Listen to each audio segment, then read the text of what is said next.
ಬಸವಪ್ರಭು ಮುರುಗೇಶ ಸರ್ವಗುಣಕ್ಕೆ ಹೆಸರಾದನಯ್ಯ ಬಸವಣ್ಣ.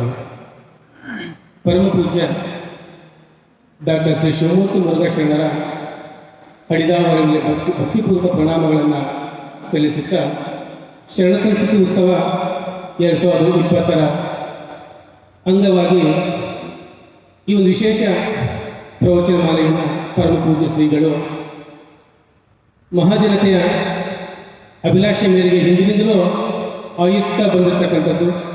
ಪ್ರಸ್ತುತ ಈ 2ನೇ ದಿನದ ಈ ಕಾರ್ಯಕ್ರಮ ಎಲ್ಲ ಹರಗುರು ಚರಮೂರ್ತಿಗಳಲ್ಲಿ ಭಕ್ತಿಪೂರ್ವಕ ಪ್ರಣಾಮಗಳನ್ನು ಸಲ್ಲಿಸುತ್ತಾ ಸ್ವಾಗತದೊಂದಿಗೆ ಈ ಕಾರ್ಯಕ್ರಮವನ್ನು ಆರಂಭಿಸಲಿದ್ದೇವೆ. ಈಗ ಸ್ವಾಗತ ಶ್ರೀ ತಿಪ್ಪರದಪ್ಪ ಸರ್ ಇವರಿಂದ.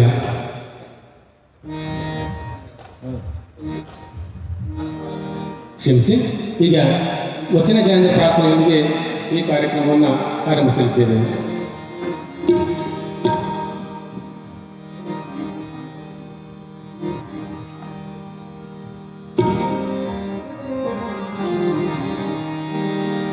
ಶ್ರೀ ಗುರು ಬಸವೇಶ್ವರ ದೇವನ ಭಕ್ತಿ ಭಜಿಪೆನು, ಸಕಲರಿಗೂ ಶುಭವ ನೀಡೆಂದು ಸ್ತುತಿಸುವೆನು. ಬಸವ ಗುರುವಿನ ಸ್ಮರಣೆಯದು ನಾಡೆಲ್ಲ ತುಂಬಲಿ. ಬಸವ ಗುರುವಿನ ಸ್ಮರಣೆಯದು ನಾಡೆಲ್ಲ ತುಂಬಲಿ. ಸಂತಸದ ವಸಂತ ಗಾಳಿ ಸುತ್ತೆಲ್ಲ ಸೂಸಲಿ. ಸಂತಸದ ವಸಂತ ಗಾಳಿ ಸುತ್ತೆಲ್ಲ ಸೂಸಲಿ.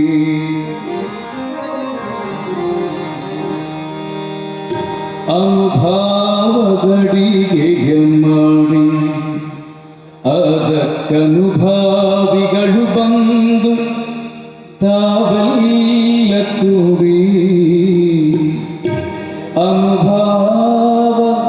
ಅನುಭಾವಗಳಿಗೆ ಮಾಡಿ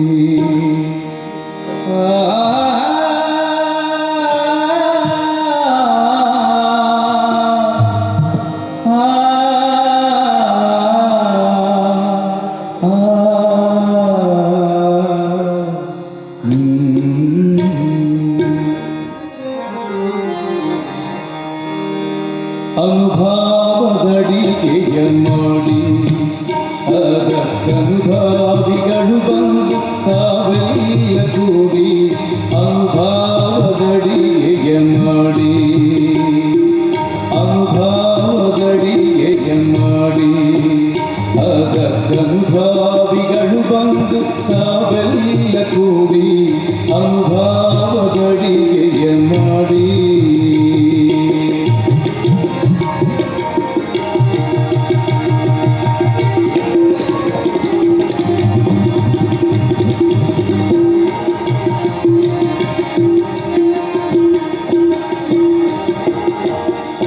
ತನುವೆಂಬ ಭಾಂಡವ ತೊಳೆದು ಕೆಟ್ಟ ಮನದ ಜಂಜಡವೆಂಬ ಮುಸುರೆಯ ಕಳೆದು.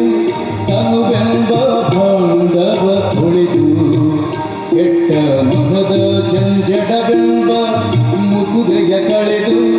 ಕನವೆಂಬ ಮನೆಯನೇ ಕಳೆದು ಕನವೆಂಬ ಮನೆಯನೇ ಕಳೆದು. ಅಲ್ಲಿ ತ್ರಿಗುಣವೆಂಬ ಒಲೆ ಗುಂಡ ತಳೆದು. ಬಿನುಗು ತ್ರಿಗುಣವೆಂಬ ಒಲೆ ಗುಂಡ ತಳೆದು. ಅನುಭಾವಗಳಿಗೆ ಮಾಡಿ ಅದಕ್ಕನುಭಾವಿಗಳು ಬಂದು ತಾವೆಲ್ಲ ಕೂಡಿ ಅನುಭಾವಗಳಿಗೆ ಮಾಡಿ.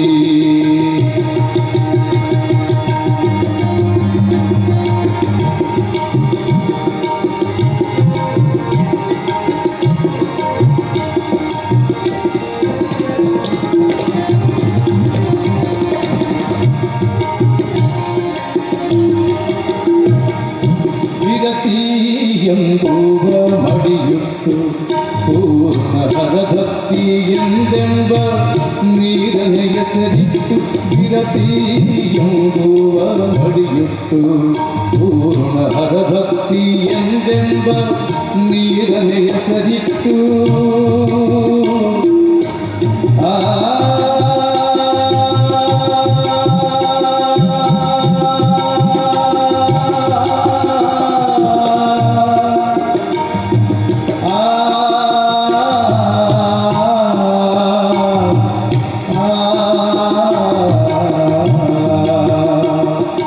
ವಿರತಿಯೆಂಬುವ ಮಡಿಯುಟ್ಟು ಪೂರ್ಣ ಹರಭಕ್ತಿ ಎಂದೆಂಬ ನೀರನೆ ಹೆಸರಿಟ್ಟು ಅರಿವೆಂಬ ಬೆಂಕಿಯ ಕೊಟ್ಟು ಅರಿವೆಂಬ ಬೆಂಕಿಯ ಕೊಟ್ಟು ಮಾಯ ಮರವೇ ಎಂದೆಂಬ ಕಾಷ್ಟಗಳೆಯ ಸುತ್ತು ಮರವೇ ಎಂದೆಂಬ ಕಾಷ್ಟಗಳೆಯ ಸುತ್ತು ಅನುಭಾವಗಳಿಗೆ ಅಗತ್ಯನುಭಾವಿಗಳು ಬಂದು ತಾವೆಲ್ಲ ಕೂಡಿ ಅನುಭಾವಗಳಿಗೆ ಮಾಡಿ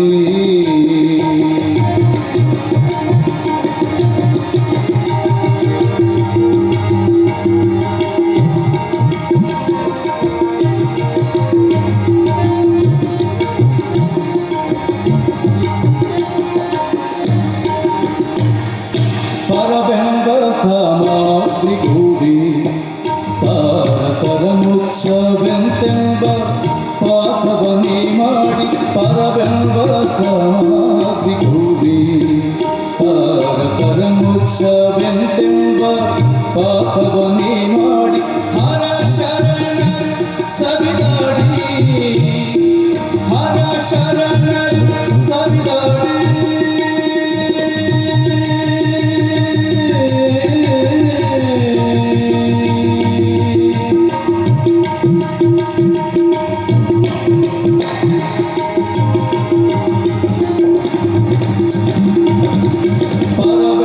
ಪರವೆಂಬಸ್ತನಾಗ್ರಿ ಕೂಡಿ ಸಾರಕರ ಮೋಕ್ಷವೆಂತೆಂಬ ಪಾಪವನ್ನೇ ಮಾಡಿ ಹರ ಶರಣರು ಸವಿದಾಡಿ ನಮ್ಮ ಗುರು ಸಿದ್ಧ ದೇವನ ಚರಣವ ಪಾಡಿ ಗುರು ಸಿದ್ಧ ದೇವನ ಚರಣವ ಪಾಡಿ ಅಂಭಾವದಡಿಗೆ ಎನ್ನಾಡಿ ಅಗತ್ಯನುಭಾವಿಗಳು ಬಂದು ತಾವೆಲ್ಲ ಕೂಡಿ ಅಂಭಾವದಡಿಗೆ ಎನ್ನಾಡಿ ಅಂಭಾವದಡಿಗೆ ಎನ್ನಾಡಿ ಅಂಭಾವದಡಿಗೆ ಎನ್ನಾಡಿ.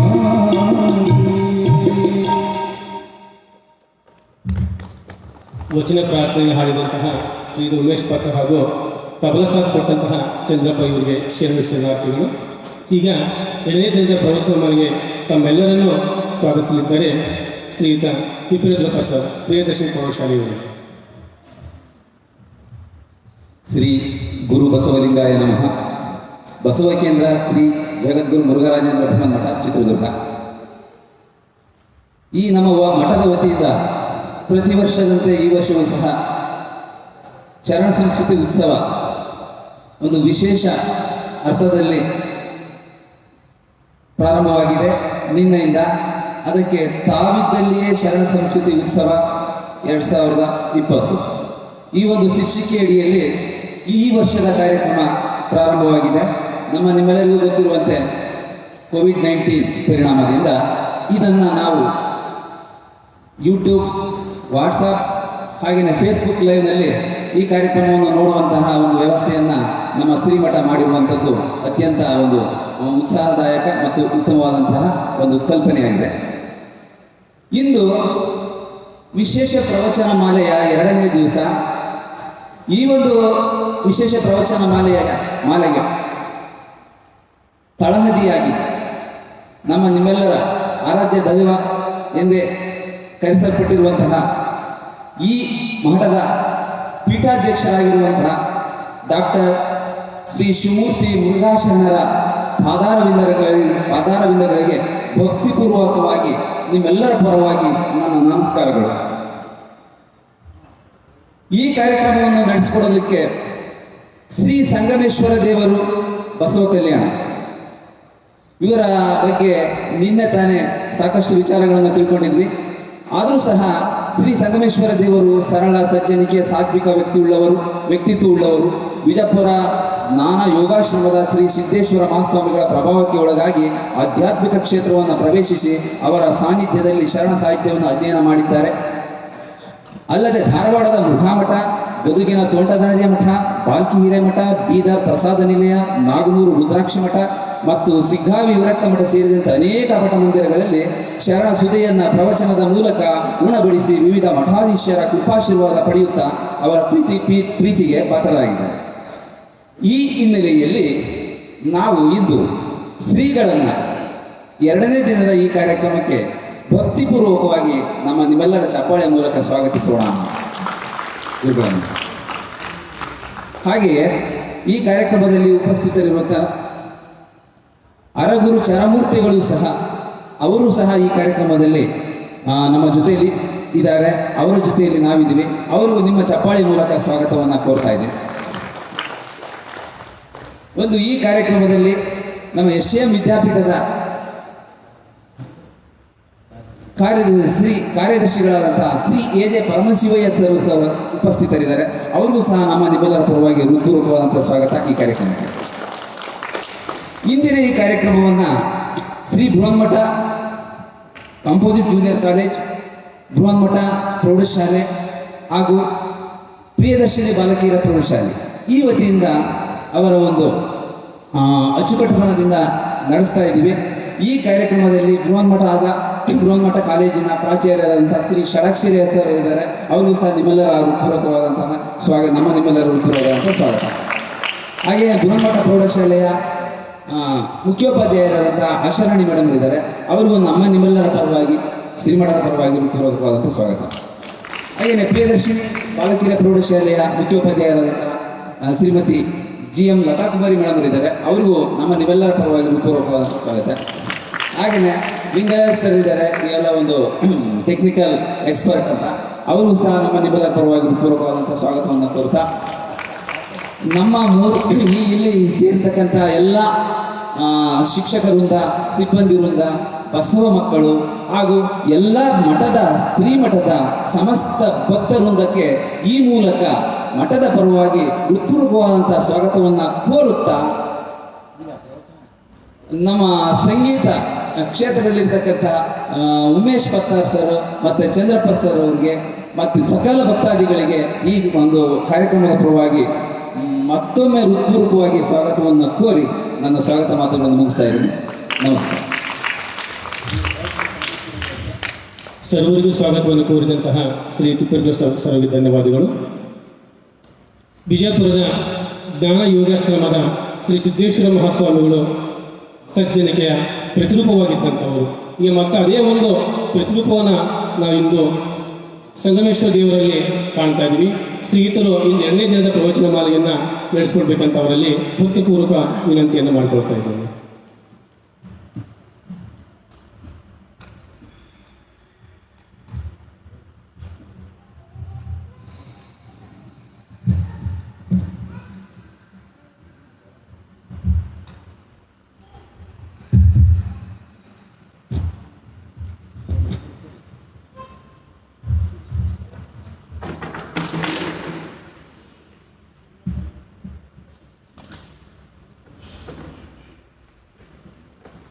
ಪ್ರಾತಸ್ಮರಣೀಯರಾದ ಪ್ರಪಂಚದ ಎಲ್ಲ ದಾರ್ಶನಿಕ ಸಂತ ಮಹಾಂತರನ್ನ ಸ್ಮರಣೆ ಮಾಡುತ್ತಾ ಪರಮ ಪೂಜ್ಯನೀಯರಾದ ಜ್ಞಾನಯೋಗಿ ಗುರುದೇವರನ್ನ ಎನ್ನ ಹೃದಯ ಮಂದಿರದಲ್ಲಿ ಧ್ಯಾನಿಸುತ್ತಾ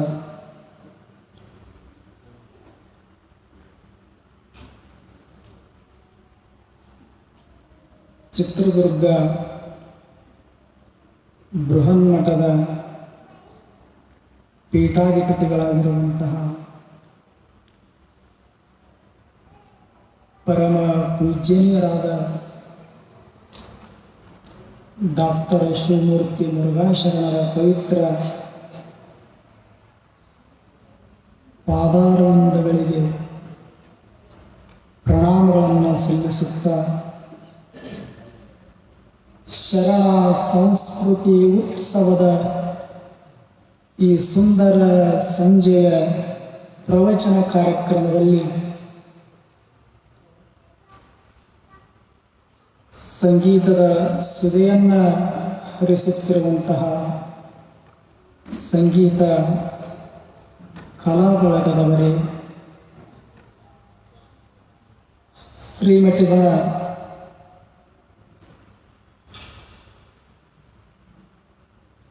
ಆಧ್ಯಾತ್ಮಿಕ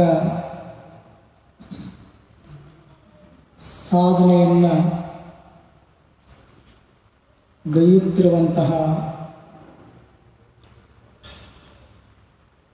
ಸಾಧಕರೇ, ಎಲ್ಲ ಶರಣ ಬಂಧುಗಳೇ,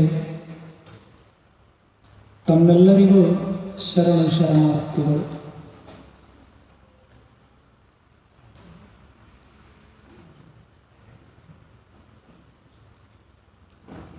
ಇದು ಶರಣ ಸಂಸ್ಕೃತಿ.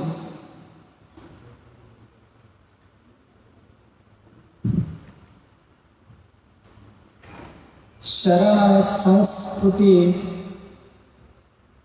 ನಮ್ಮ ಬದುಕಿನೊಳಗ ಹಾಸುಹೊಕ್ಕಾಗಿರ್ಬೇಕಾಗಿತ್ತು ಅಂದ್ರೆ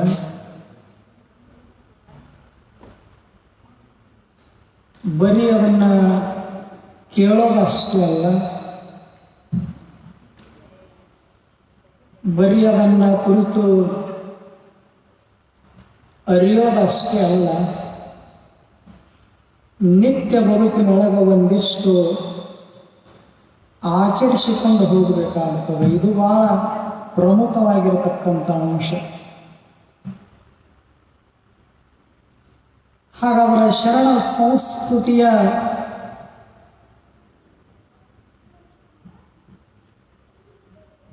ಒಂದಿಷ್ಟು ಪ್ರಮುಖ ಅಂಶಗಳನ್ನು ನಾವು ಬದುಕಿನೊಳಗೆ ಒಂದಿಷ್ಟು ಅರಿತುಕೊಂಡು ಆಚರಣೆಗೆ ತಂದಾಗ ನಮ್ಮ ಬದುಕನ್ನು ಅದು ಶರಣಮಯ ಬದುಕಾಗುತ್ತದೆ. ಅದು ಸುಂದರವಾದ ಬದುಕಂತ ಅನಿಸಿಕೊಳ್ಳುತ್ತದೆ. ಹಾಗಾದರೆ ಏನು ಮಾಡೋದು? ಒಂದಿಷ್ಟು ಸತ್ಸಂಗವನ್ನು ಮಾಡುವುದು. ಯಾರು ಸಂತರ, ಶರಣರ, ಸಜ್ಜನರ ಸಂಘದೊಳಗ ಸಮಯವನ್ನು ಕಳೀತಿರ್ತಾರೆ, ಬದುಕನ್ನ ಸಾಗಿಸ್ತಿರ್ತಾರ, ಅವರ ಬದುಕು ಅದು ಶರಣ ಸಂಸ್ಕೃತಿಯ ಬದುಕಾಗಿ ಪರಿವರ್ತನೆಗೊಳ್ಳುತ್ತದೆ. ಹಾಗೆ ಒಂದಿಷ್ಟು ಸಜ್ಜನರ, ಸಂತರ, ಸಾಧು, ಸತ್ಪುರುಷರ ಸಂಘವನ್ನು ಮಾಡುವುದು.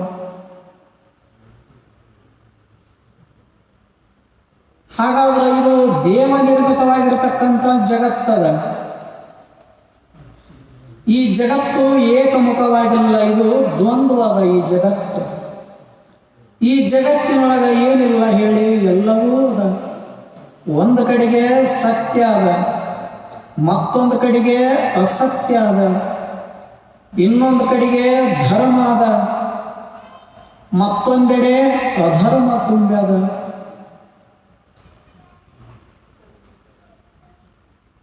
ಒಂದು ಕಡೆಗೆ ಎಡ, ಮತ್ತೊಂದು ಕಡೆಗೆ ಬಲ, ಪೂರ್ವ, ಪಶ್ಚಿಮ. ಇದು ಜಗತ್ತು ಇರೋದು ದ್ವಂದ್ವಮುಖವಾಗಿದೆ, ಏಕಮುಖ ಇಲ್ಲ ಈ ಜಗತ್ತಿಗೆ. ಇಂಥ ಜಗತ್ತಿನೊಳಗೆ ಒಂದು ಕಡೆಗೆ ಸತ್ಯ, ಅಸತ್ಯ, ಧರ್ಮ, ಅಧರ್ಮ ಹೇಗದವಲ್ಲ, ಅದೇ ತೆರನಾಗಿ ಇದ ಜಗತ್ತಿನೊಳಗ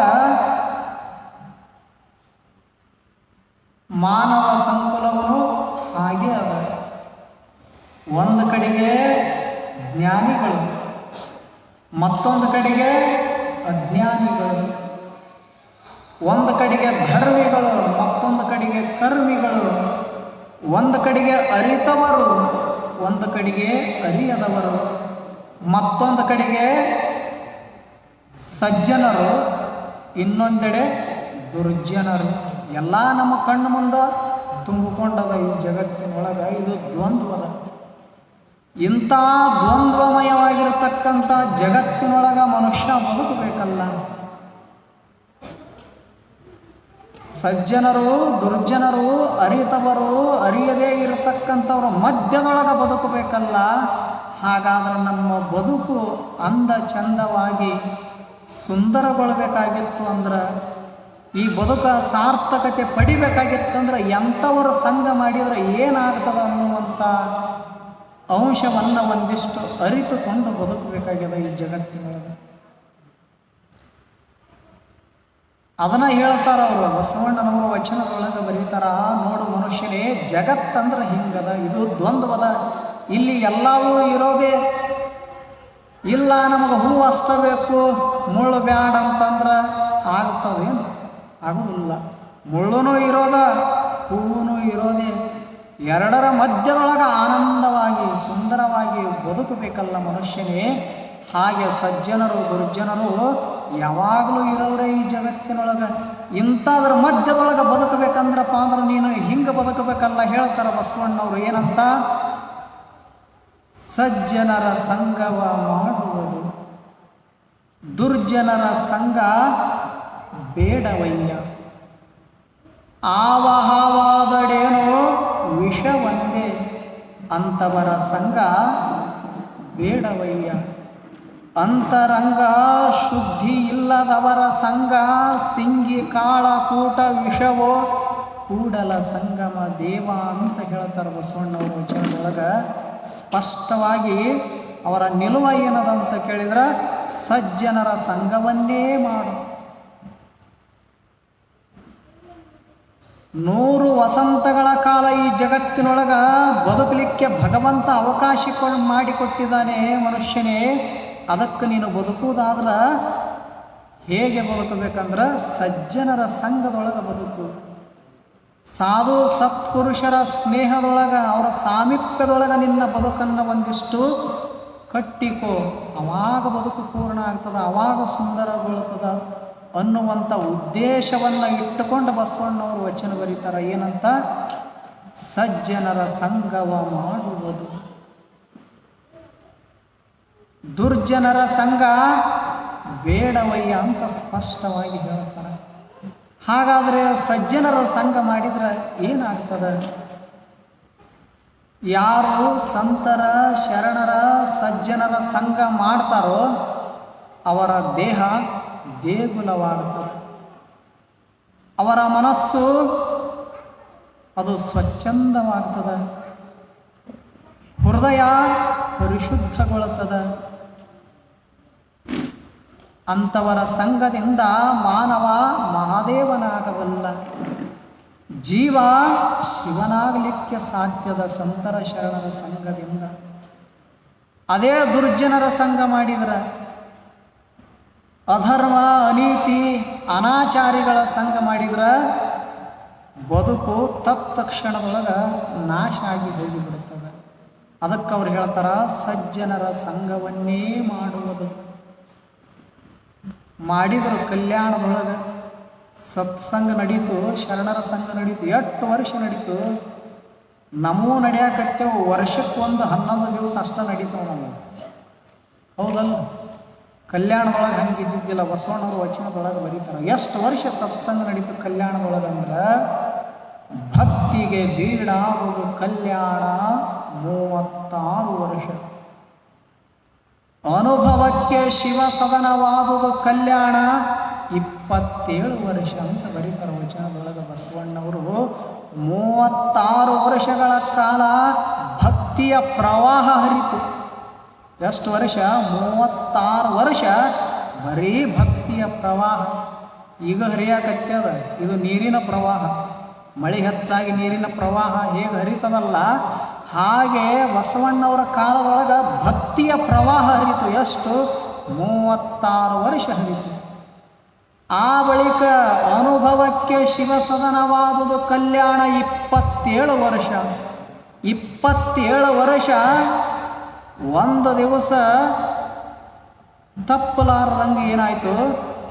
ಸತ್ಸಂಗ ನಡೀತು. ಅನುಭವ ಮಂಟಪದೊಳಗೆ ಅನುಭವದ ಗೋಷ್ಠಿ ನಡೀತದ. ಅದಕ್ಕೆ ಹೇಳ್ತಾರ, ಒಂದು ಕಡೆಗೆ ಒಬ್ಬರು ಶರಣರು ಬರೀತಾರ, ಎಷ್ಟು ಚಲೋ ಪದ್ಯವನ್ನು ಬರೀತಾರ ಅಂತ ಕೇಳಿದ್ರೆ, ಅರಿತವರ ಸಂಗ ಅನುಗಾಲಿರಬೇಕು, ಅರಿತವರ ಸಂಗ ಅನುಗಾಲಿರಬೇಕು, ಪರಶಿವನ ಕಾಣಲು ಈ ದಾರಿ ಸಾಕು, ಪರಶಿವನ ಕಾಣಲು ಈ ದಾರಿ ಸಾಕು, ಪರಶಿವನ ಕಾಣಲು ಈ ದಾರಿ ಸಾಕು, ಅರಿತವರ ಸಂಗ ಅನುಗಾಲಿರಬೇಕು.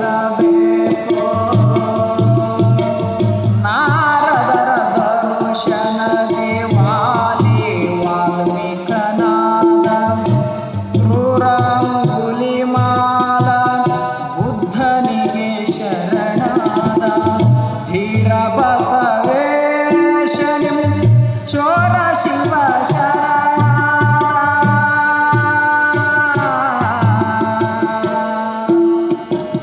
ಧೀರ ಬಸವೇಶನಿಂ ಚೋರ ಶಿವ ಶರಣಾದ, ಆರೂಢ ಸಿದ್ಧ ತಾನು ವ್ಯಾಘ್ರಗೆ ಕೃಪೆಗೈದ, ಅರಿತವರ ಸಂಗ ಅನುಗಾಲಿರಬೇಕು.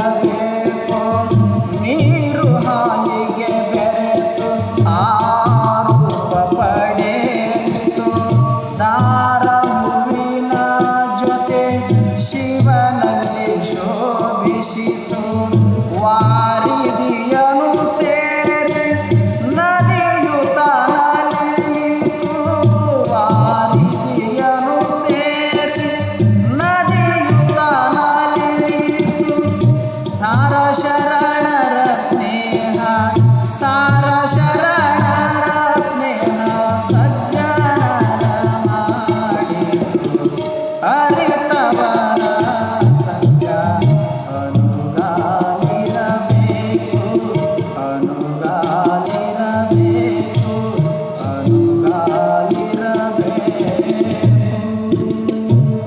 ಎಷ್ಟು ಚಲೋ ಬರೀತಾರವರು. ಅರಿತವರ ಸಂಘ ಒಂದು ದಿವಸದ ಮಾತಲ್ಲ, ಒಂದು ವಾರ ಅಲ್ಲ, ಒಂದು ಮಾಸ ಅಲ್ಲ, ಒಂದು ವರ್ಷ ಅಲ್ಲ, ಅನುಗಾಲ ಪ್ರತಿ ಕ್ಷಣ ಕ್ಷಣಕ್ಕೂ ಸಜ್ಜನರ ಸಂಘದೊಳಗ ಬದುಕು ಸಾಗಬೇಕಂತ ತಿಳ್ಕೊಂಡು ಅನುಭಾವಿಗಳು ಹೇಳ್ಕೊಂಡು ಬರ್ತಾರೆ. ಹಾಗೆ ಕಲ್ಯಾಣದೊಳಗೆ 27 ವರ್ಷಗಳ ಕಾಲ ಸತತವಾಗಿ ಅನುಭವ ಮಂಟಪದೊಳಗ ಸತ್ಸಂಗ ನಡೀತು, ಶರಣರ ಸಂಘ ನಡೀತಿತ್ತು. ಅದೇ ಕಲ್ಯಾಣದೊಳಗೆ ಒಂದು ಕಡೆಗೆ ಬಸವಣ್ಣನವರು ಅನುಭವ ಮಂಟಪ ಕಟ್ಟಿದ್ರು, ಶರಣರ ಸಂಘ ನಡೀತಿತ್ತು. ಅದೇ ಕಲ್ಯಾಣದೊಳಗೆ ಮತ್ತೊಂದು ಕಡೆಗೆ 16,000 ಸ್ತ್ರೀಯರು ವೇಶ್ಯಾವಾಟಿಕೆಯನ್ನು ನಡೆಸುತ್ತಿದ್ದರು. ಎರಡೂ ಅದಕ್ಕೆ ಜಗತ್ತು ದ್ವಂದ್ವದ. ಅಂಥ ಬಸವಣ್ಣನವರು ಇದ್ದ ಕಾಲದೊಳಗೂ 16,000 ಜನ ಅವರು ಸುತ್ತಮುತ್ತ ವೇಶ್ಯಾವಾಟಿಕೆ ನಡೆಸ್ತಕ್ಕಂಥ ಸ್ತ್ರೀಯರವರಂದ್ರೆ ಜಗತ್ತು ಏಕಮುಖ ಅಲ್ಲ, ಇದು ಯಾವಾಗಲೂ ದ್ವಂದ್ವಮುಖದ. ಎಲ್ಲವೂ ನಮ್ಮ ಸುತ್ತಮುತ್ತ ಹರವಿರುತ್ತಾವು. ಆದರೆ ಎಂಥವ್ರ ಸಂಘ ಮಾಡಿದ್ರೆ ನಮ್ಮ ಬದುಕು ಸುಂದರಗೊಳ್ತದ ಅನ್ನುವಂಥದ್ದನ್ನು ಅರಿತುಕೊಂಡು ಸಾಧ್ಯ ಆದಷ್ಟು ಅಂಥವ್ರ ಸಂಘ ಮಾಡಲಿಕ್ಕೆ ಪ್ರಯತ್ನ ಮಾಡಬೇಕು ಮನುಷ್ಯನೇ. ಹಾಗೆ 16,000 ವೇಶ್ಯಾವಾಟಿಕೆ ಏನು ಮಾಡ್ತಿದ್ರಲ್ಲ ಸ್ತ್ರೀಯರು, ಅದರೊಳಗೆ ಒಬ್ಬ ಸ್ತ್ರೀ ಮಹಿಳೆ, ಆಕೆಯ ಹೆಸರು ಸೂಳೆಯ ಸಂಕವಿ ಅಂತ ತಿಳ್ಕೊಂಡು ಒಂದು ದಿವಸ ಬಸವಣ್ಣನವರು ಆ ಸೂಳೆಯ ಸಂಕವೆ ಅನ್ನುವಂಥ ಮಹಿಳೆಯನ್ನು ಸಂಪರ್ಕ ಮಾಡ್ತಾರೆ. ಬಸವಣ್ಣನವರು ಸಂಪರ್ಕ ಮಾಡಿ ಹೇಳ್ತಾರೆ, ಬದುಕಿನ ತಿರುಳನ್ನು, ಬದುಕಿನ ಸಾರಾಂಶವನ್ನು ಆ ಹೆಣ್ಮಗಳಿಗೆ ಪ್ರಸ್ತಾಪ ಮಾಡ್ತಾರೆ. ನೋಡು ಸಂಕವಿ, 84 ಲಕ್ಷ ಆದ ಬಳಿಕ ಕೊನೆಯದಾಗಿ ಈ ಮನುಷ್ಯ ಜನ್ಮಕ್ಕೆ ಈ ಜೀವ ಬಂದದಂದ ಬಳಿಕ ಅದು ಸಾರ್ಥಕ ಆಗಬೇಕಲ್ಲ. ಅದಕ್ಕೆ ನಿನ್ನ ಬದುಕು ಏನದ, ಇದು ಅನೀತಿಯಿಂದ ಕೂಡ್ಯದ, ನಿನ್ನ ಬದುಕು ಅನಾಚಾರದಿಂದ ಕೂಡ್ಯದ. ಇದರೊಳಗೆ ದುಃಖ ತುಂಬ್ಯದ ಹೊರತು ಸುಖ ಸಿಗಲಿಕ್ಕೆ ಅದು ಹೆಂಗೆ ಸಾಧ್ಯದ ಈ ಜೀವನದೊಳಗೆ? ಅದಕ್ಕೆ ನೀ ಮಾಡುವಂಥ ಅಧರ್ಮದ ಬದುಕು ಇದನ್ನು ಬಿಡು. ಒಂದಿಷ್ಟು ಇಲ್ಲೇ ಅನುಭವ ಮಂಟಪ ಅಂತದ, ಅದರೊಳಗೆ ಅತಿರಥ ಮಹಾರಥರು ಅಲ್ಲಮ ಪ್ರಭುದೇವ, ಚನ್ನಬಸವಣ್ಣ, ಶಿವಯೋಗಿ ಸಿದ್ದರಾಮೇಶ್ವರರು ಒಬ್ರ ಇಬ್ರ 770 ಅಮರಗಣಗಳು ಏಕಕಾಲಕ್ಕೆ ಒಂದೇ ಸ್ಥಳದೊಳಗೆ ದೇವನನ್ನ ಕುರಿತು, ಪರಮ ಸತ್ಯವನ್ನ ಕುರಿತು ಚಿಂತನ ಮಂಥನ ಮಾಡ್ತಾರಂದ್ರೆ ಸಾಮಾನ್ಯ ಏನು? ಅದಕ್ಕೆ ಒಂದು ಕ್ಷಣ ನಿನ್ನ ಹೀನ ವೃತ್ತಿಯನ್ನು ಇದನ್ನು ಮರೆತು ಒಂದು ದಿವಸ ಅನುಭವ ಮಂಟಪದೊಳಗೆ ಬಂದು ಕೂಡು, ಶರಣರ ಮಧ್ಯದೊಳಗೆ ಕೂಡು ಅಂತ ಬಸವಣ್ಣವರು ವಿನಂತಿ ಮಾಡಿದರು. ಆವಾಗ ಸುಳೆಯ ಸಂಕವ್ಯ ವಿಚಾರ ಮಾಡ್ತಾರೆ. ಇವರು ಇಷ್ಟು ಹೇಳಿ ಹೋದರು. ಬಸವಣ್ಣನವರು ವಿಚಾರ ಬರ್ತದ ಸುಳೆಯ ಸಂಕವ್ಯೊಳಗೆ. ಇಲ್ಲಿ ತನ್ನ ಶರೀರವನ್ನ ಮಾರಿಕೊಂಡು ಸಂಪತ್ತು ಗಳಿಸ್ತಿದ್ಲು, ವೇಶ್ಯಾವಾಟಿಕೆ ವೃತ್ತಿ ಮಾಡ್ತಿದ್ಲು. ಇನ್ನೊಂದು ಕಡೆಗೆ ಬಸವಣ್ಣನವರು ಅನುಭವ ಮಂಟಪಕ್ಕೆ ಕರಿಯಾಕ ಬಂದಾರ. ಬಸವಣ್ಣನವರು ಅಂದ್ರೆ ಸಾಮಾನ್ಯ ಪ್ರಧಾನಮಂತ್ರಿ. ಒಬ್ಬ ಪ್ರಧಾನಮಂತ್ರಿ ಒಬ್ಬ ಮಹಿಳೆಯ ಮನೆಗೆ ಬಂದು ಅನುಭವ ಮಂಟಪಕ್ಕೆ ಬಾ ಅಂತಂದು ಕರೆದಾನಂದ್ರೆ ಸಾಮಾನ್ಯ. ಅವಾಗ ವಿಚಾರ ಮಾಡಿಲ್ಲ, ಒಂದು ಕಡೆಗೆ ಇದನ್ನು ನನ್ನ ವೃತ್ತಿ ಬಿಟ್ರೆ ಸಂಪತ್ತಿನ ಕೊರತೆ ಆಗ್ತದ. ಹೋಗದೇ ಇದ್ದರೆ ಒಬ್ಬ ಪ್ರಧಾನಮಂತ್ರಿ ಆಗಿರ್ತಕ್ಕಂಥ ಬಸವಣ್ಣನವರು, ಮಹಾಪುರುಷರು, ಮಹಾತ್ಮರು ನನ್ನ ಬಳಿಗೆ ಬಂದಾರ ಅಂದ್ರೆ ಹೋಗದೇ ಇದ್ರೆ ಏನಾಗ್ತದೋ ಏನೋ. ಮತ್ತೊಂದು ಕಡೆಗೆ ಚಿಂತೆ.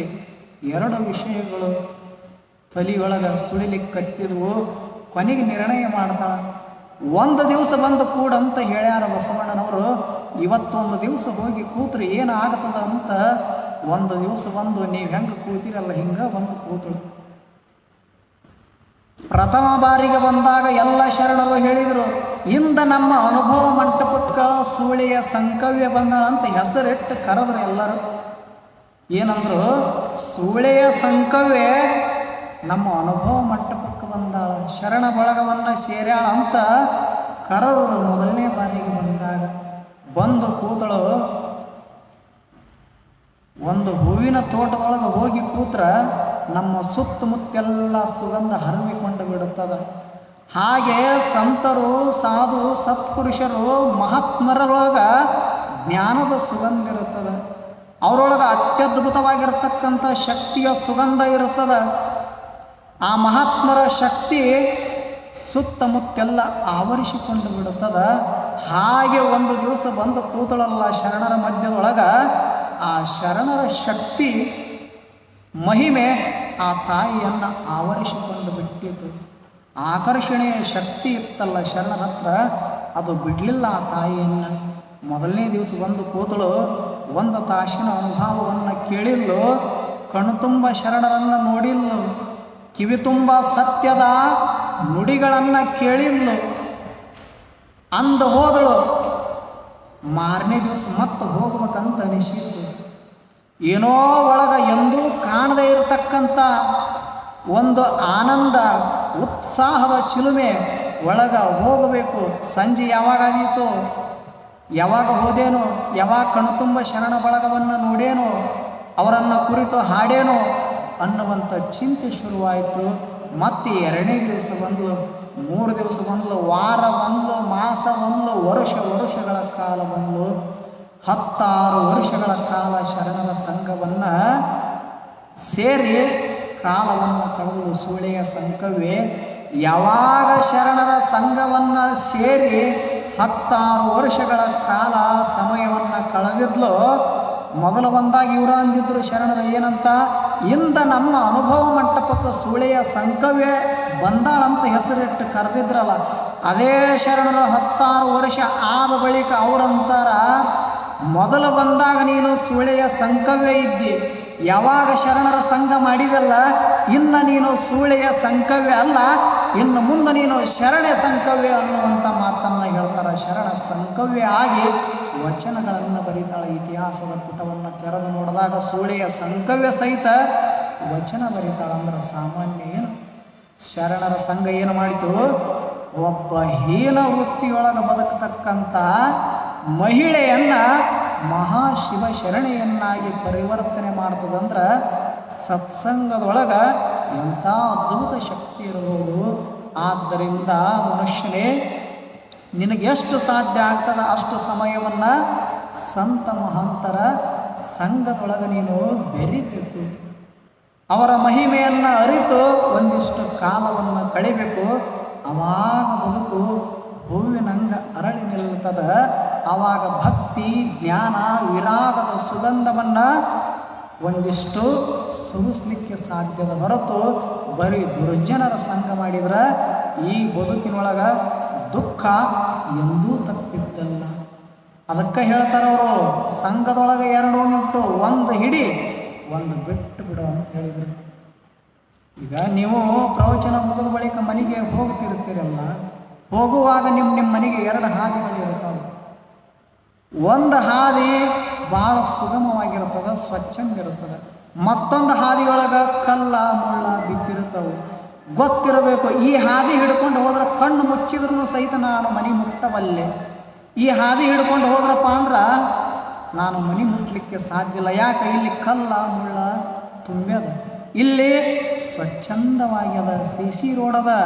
ಇದನ್ನು ಹಿಡಿದು ಹೋದ್ರೆ ನಾನು ಸುಗಮವಾಗಿ ಸರಳವಾಗಿ ಮನೆ ಮುಟ್ಟಬಲ್ಲೆ. ಎರಡು ಹಾದಿ ಅದಾವು, ಯಾವುದು ಹಿಡಿಬೇಕು ಯಾವುದು ಬಿಡ್ಬೇಕು ಅದು ಗೊತ್ತಿರ್ಬೇಕಲ್ಲ ಮನುಷ್ಯನಿಗೆ. ಎಲ್ಲ ಗೊತ್ತಿದ್ದು ನಾ ಕಲ್ಲ ಮುಳ್ಳಿನ ಹಾದಿಯಾಗ ಹೋಗ್ತೀನಿ ಅಂದ್ರೆ ಅನುಭವಿಸೋದು ಯಾರು ಹೋಗ್ತಾರ ಅವರೇ ಅಲ್ಲ ದುಃಖವನ್ನು ಅನುಭವಿಸೋದು. ಅದಕ್ಕೆ ಎರಡು ಉಂಟು, ಒಂದು ಹಿಡಿ ಒಂದು ಬಿಡು. ಮಂಗಲ ಮೂರ್ತಿ ನಮ್ಮ ಕೂಡಲ ಸಂಗನ ಶರಣರೊಳಗೆ ನೀ ಬೆರಿ ಅಂತ ಅದ ಬಸವಣ್ಣವರು ಮತ್ತೊಂದು ವಚನದೊಳಗೆ ಹೇಳ್ತಾರ. ಆದ್ದರಿಂದ ಅವ್ರು ಹೇಳ್ತಾರ, ಶರಣರ ಸಂಘವನ್ನೇ ಮಾಡು. ಈಗ ಸುಳ್ಳು ಹೇಳೋರು ಸಂಘ ಮಾಡಿದ್ರೆ ಏನಾಗ್ತದೆ ಬದುಕು? ಎಂದರ ಅಪ್ಪಿ ಸತ್ಯ ಹೇಳಲಿಕ್ಕೆ ಸಾಧ್ಯದ? ಸುಳ್ಳು ಹೇಳೋರು ಸಂಘ ಮಾಡಿ ನಾ ಸತ್ಯ ಹೇಳ್ತೀನಿ ಅಂತಂದ್ರಪ್ಪ ಅಂದ್ರೆ ಯಾರಾದರೂ ನಂಬಲಿಕ್ಕೆ ಸಾಧ್ಯದ? ಯಾರೂ ನಂಬುವುದಿಲ್ಲ. ಅಧರ್ಮಿಗಳ ಸಂಘ ಮಾಡಿ ನಾನು ಧರ್ಮವಂತದೀನಿ ಅಂತ ಹೇಳ್ಕೋತ ತಿರುಗಾಡಿದ್ರಪ್ಪ ಅಂದ್ರೆ ಅವ್ರನ್ನ ನಂಬ್ತಾರೆ? ಯಾರೂ ನಂಬುವುದಿಲ್ಲ.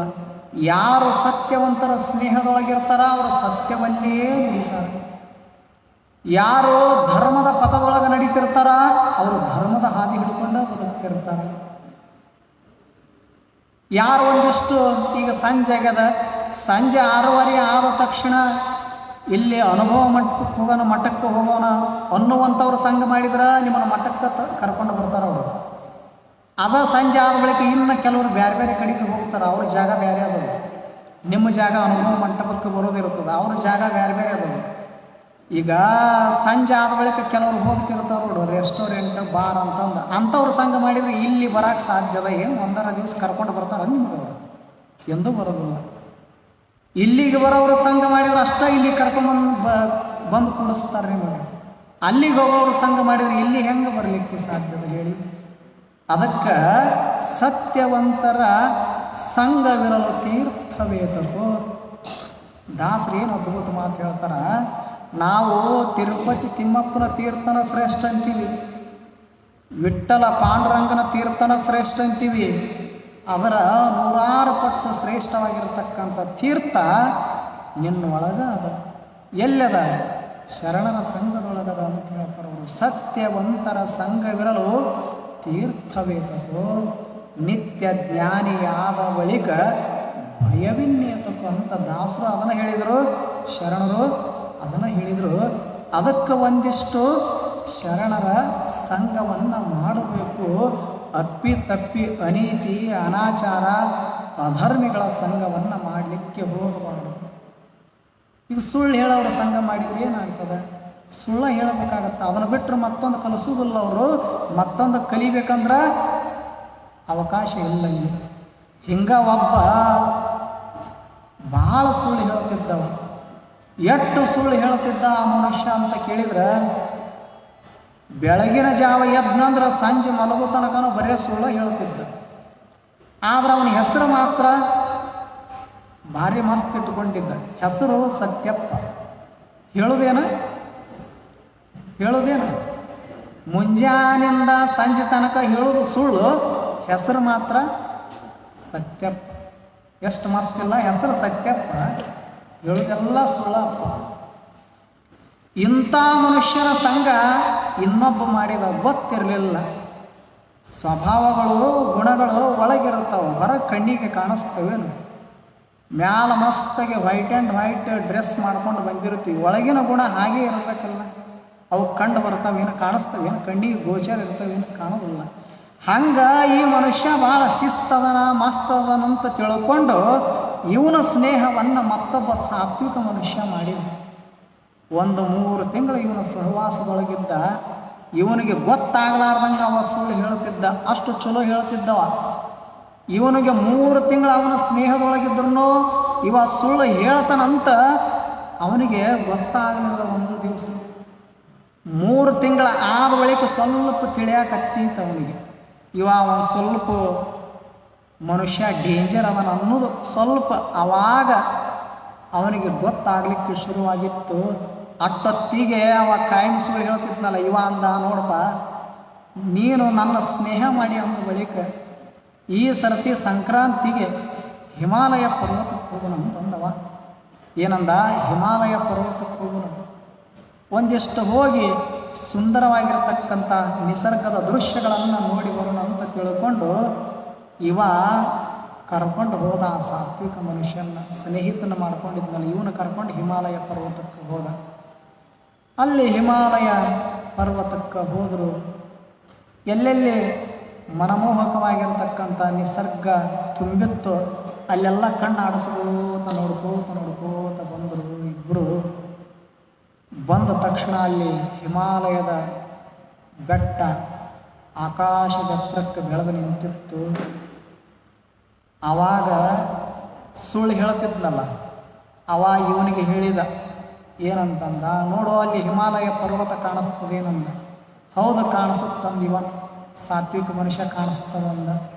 ಹಾಗಾದ್ರೆ ಆ ಹಿಮಾಲಯ ಪರ್ವತದ ಮ್ಯಾಗ ತುದಿ ಮ್ಯಾಲ ಇರುವಿ ಸಾಲು ಹೊಂಟದ, ಅದು ಕಾಣಿಸ್ತದೇನಂತಂದವ.